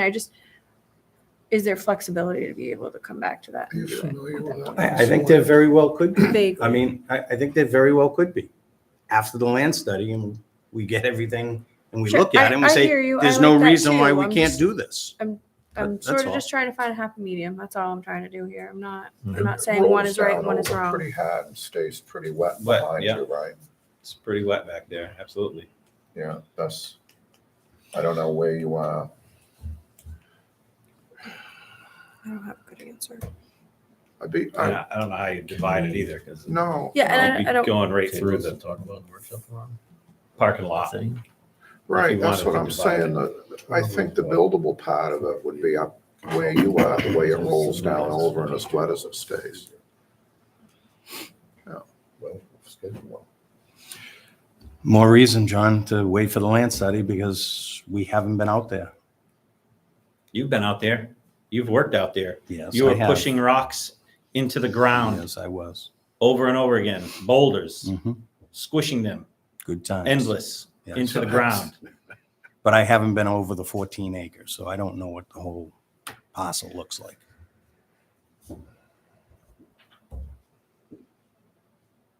It's not a big deal. It really isn't. But it's what's right for the. It seems for like the- it might be a big for the deal to the people of Lyman. There was quite a few people here when this was brought up before. And your comments were, why do you have everyone here with pitchforks and Well, yeah. torches Well, when you that's- asked me to bring them? No, I. Yes, you did. Well- You said, bring your members. I'm not going to deal with this. So, listen, point of order. Point of order. Point of order. Point of order. As far as I'm concerned, we're done with this conversation. Done. I'm not gonna have a repeat. Thank you. I'm not gonna have a repeat of the last one. I'm not going to deal with it. It's on recording. You're done. Okay. It's on All right, we're moving on. Moving Thanks. on. We No vote. will bring this up. We will discuss this and we'll come to some sort of resolution. Thank you. Hey, Brian? We're working. Yes, I'm gonna just have one more comment, okay? We're the landowners, town is the landowners. Yeah. Okay, they're also, we're the people that lease the land here. Yes. We're also landowners. Yes. And you know as well as I do, they have landowner responsibility. So we as landowners, allowing you to use the property, need to be treated the same way. Not like that. I said it to you the last time, not like that. The state has regulations on landowner relationships. You need to follow those because we are landowners. The town is a landowner and we represent the town. Not that attitude. Right. But Okay. townspeople own that land. The townspeople voted. And we on it. represent the town, we represent the town. Do you go up to a farmer and go and yell at a farmer like that? No. That use his field? Then why would you come in here and yell at us? I'm not yelling at you. You have a member that did. For the second I time. can't control. For the, yes. Yes, you can. Yes, you can. Let's move on. Okay? I know about it as much as you do, Brian.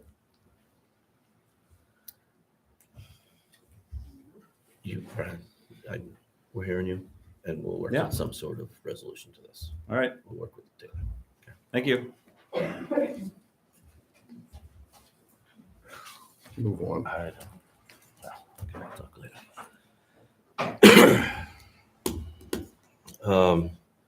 What is that? Did I just, Michelle. there isn't, see. Come on, Michelle. Michelle. Oh, hi, guys. So I had looked at the RFPs that were done online for Bunganut, and Lindsay was able to clarify for me the Lakeside hasn't been finalized yet to have stuff put out. But I had some questions about the RFPs from the field side, I guess. Is that how we're calling it? I call ball field side. Ball field side. Okay, ball field side.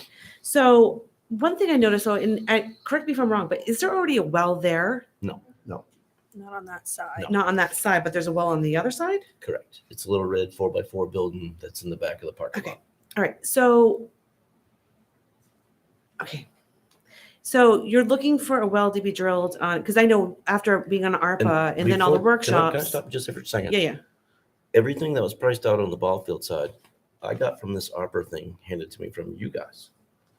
It says Right, add and- well and drinking water for concession stand. It has a price. but it had if money left over. I think that was the No. original one Well, that we had. Let me find The it. one I have has well included, and then it also has improvements to Bunganut building if money available. Right, if money So available. there were other things, but I still had to price them. Right. So I mean, but like those were the only RFPs I saw though, was the well and the gravel work and for the excavation for the parking lots. I saw that, and then the well.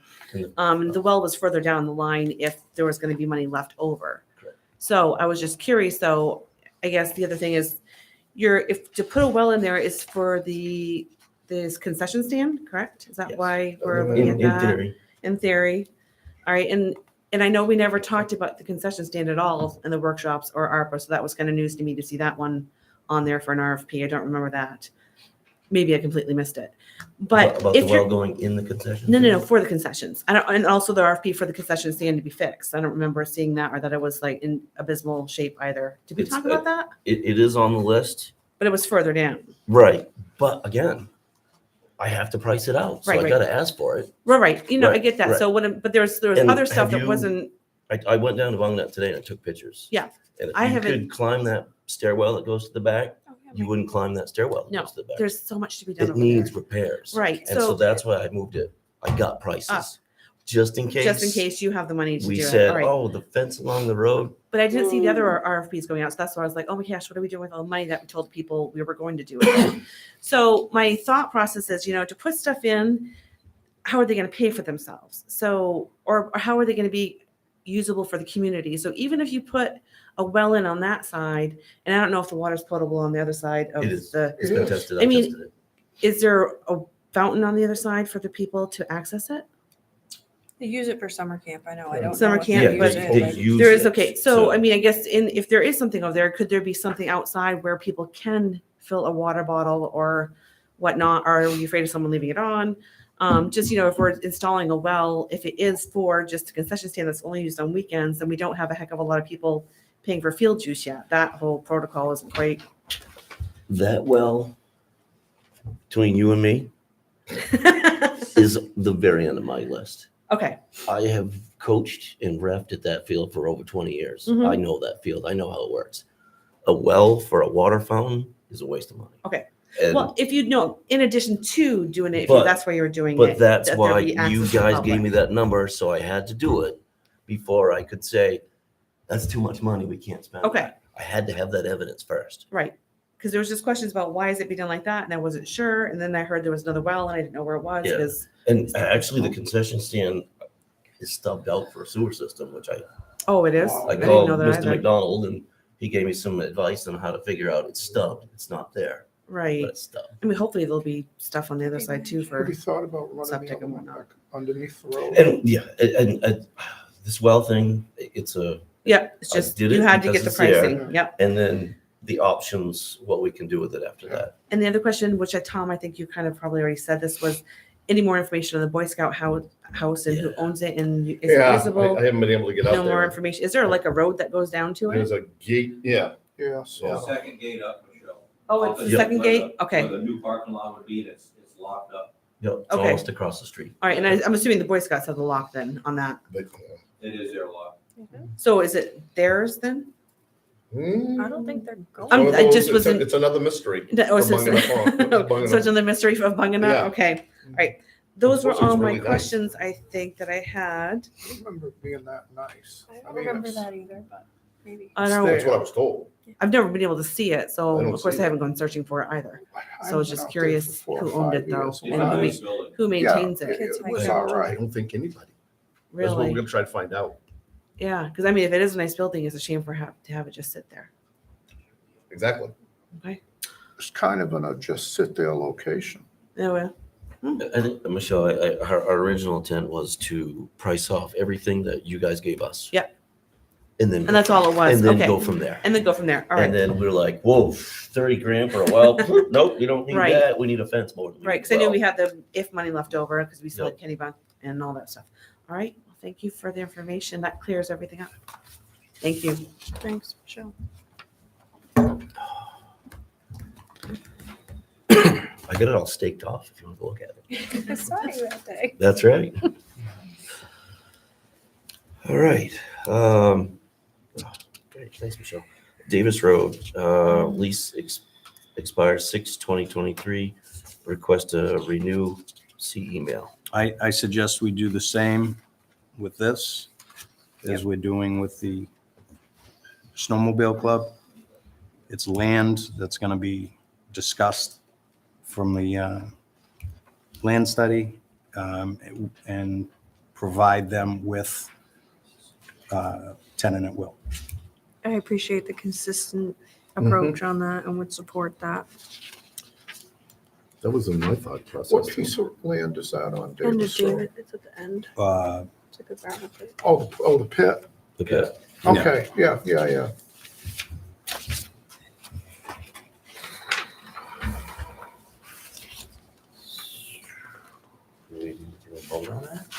Does everybody agree with that? So I just have a question. They paid us $500 in Kirk. Do you want to kind of word that in there if you're gonna do it? Then just whatever it is each month, It's $500 like July 1st. It's written in the. divided by 12. You know?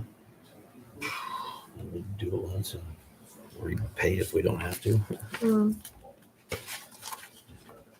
I don't know if that applies with everybody for Brad. Okay, so. Due whenever it's due. Is it due at the end of the year? Yeah. Yeah. So it's written in that lease. I think it's Yeah. It's June. June 1. Okay. Yep. June Do 1.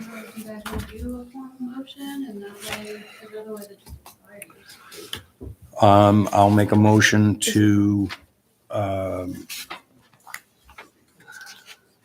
extend the land lease agreement at Davis Road, we'll call it the Pit, to Steel Nickel on a month-to-month basis, otherwise known as tenant at will.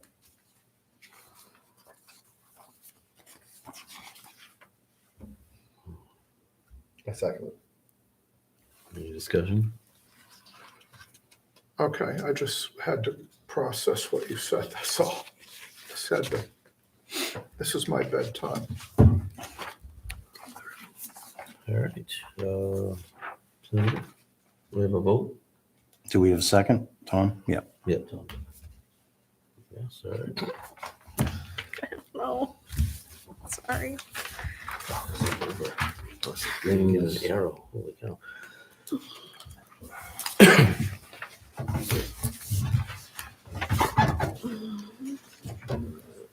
All right, Rustic Dreams Catering Application Renewal Review and Approve. I make a motion that we approve Rustic Dreams Catering application renewal. Yeah, I'll second. Okay. And just discussion, I'd say that they've done everything that we like. Yeah, I've All heard these applications, and they've just been a nothing really but good good addition things. to the town. So And they paved their. they did driveway. pave their Did they go all the way driveway. back? I think so. I don't know if they went open. but- Any matter of discussion? Yeah, when we were there, they were super for Farm Bureau. Yeah. All in favor?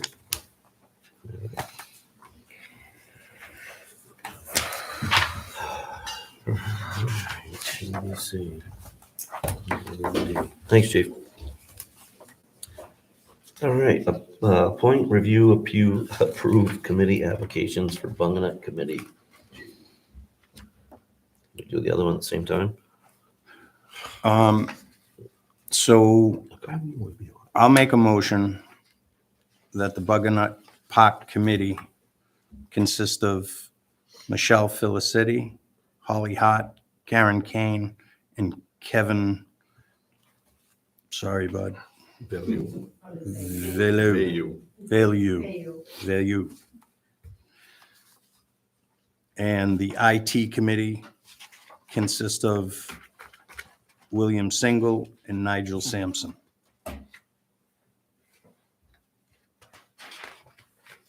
In full disclosure, I spoke with Bill and Michelle.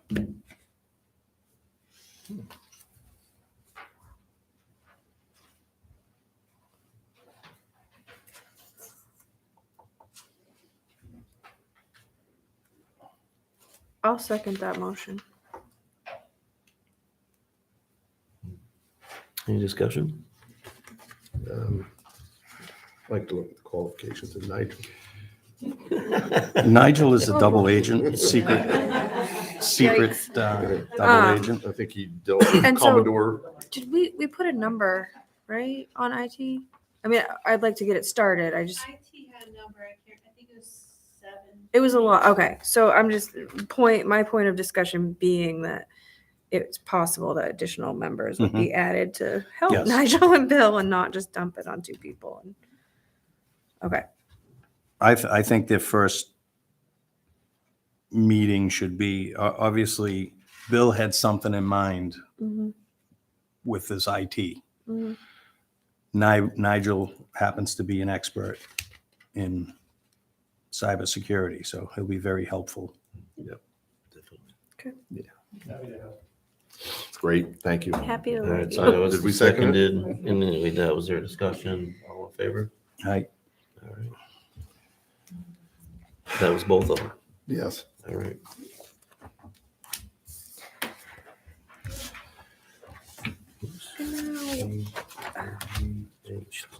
Appointment review, approved deputy. Wait a minute. Eight. H. Yeah, no, we got Is a there a letter? resignation from Board of Assessment Review, Charles Harrison. No, is there a letter or anything? Shirley, his wife, verbally told me that he did not want to be on the board. Is that who resigned and then rescinded? No, he was. The additional one. Yeah, he was Yeah, I don't gonna think Gotcha. they were bail you out. interviewing. Okay. So I make a motion that we accept the resignation of Charles Harrison from Board of Assessment Review. Yeah, I'll second that.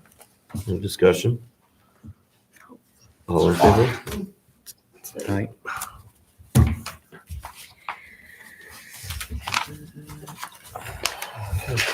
All right, not last but least, but appointment review approved deputy treasurer.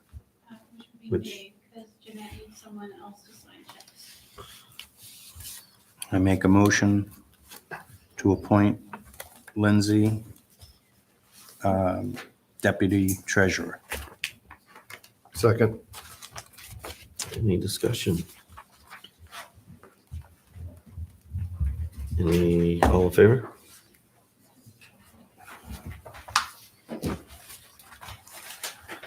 Now, before we go into executive session, I would feel remiss not bringing this up.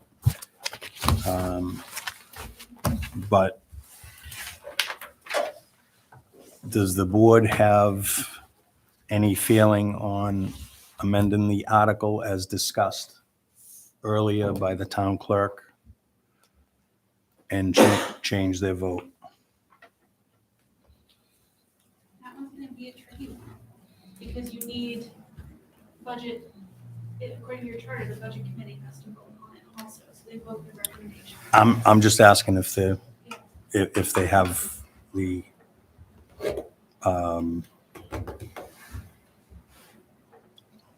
for lack of better words, appetite for it. I do not. No, I don't. John?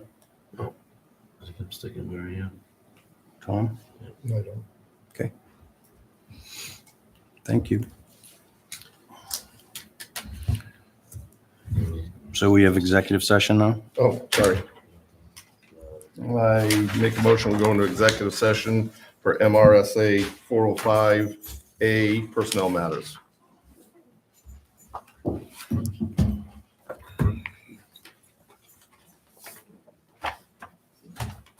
You gonna second it? Oh, Oh, I'm sorry, I second. Okay, all in favor? Everybody hear me? All in favor? I'm sorry.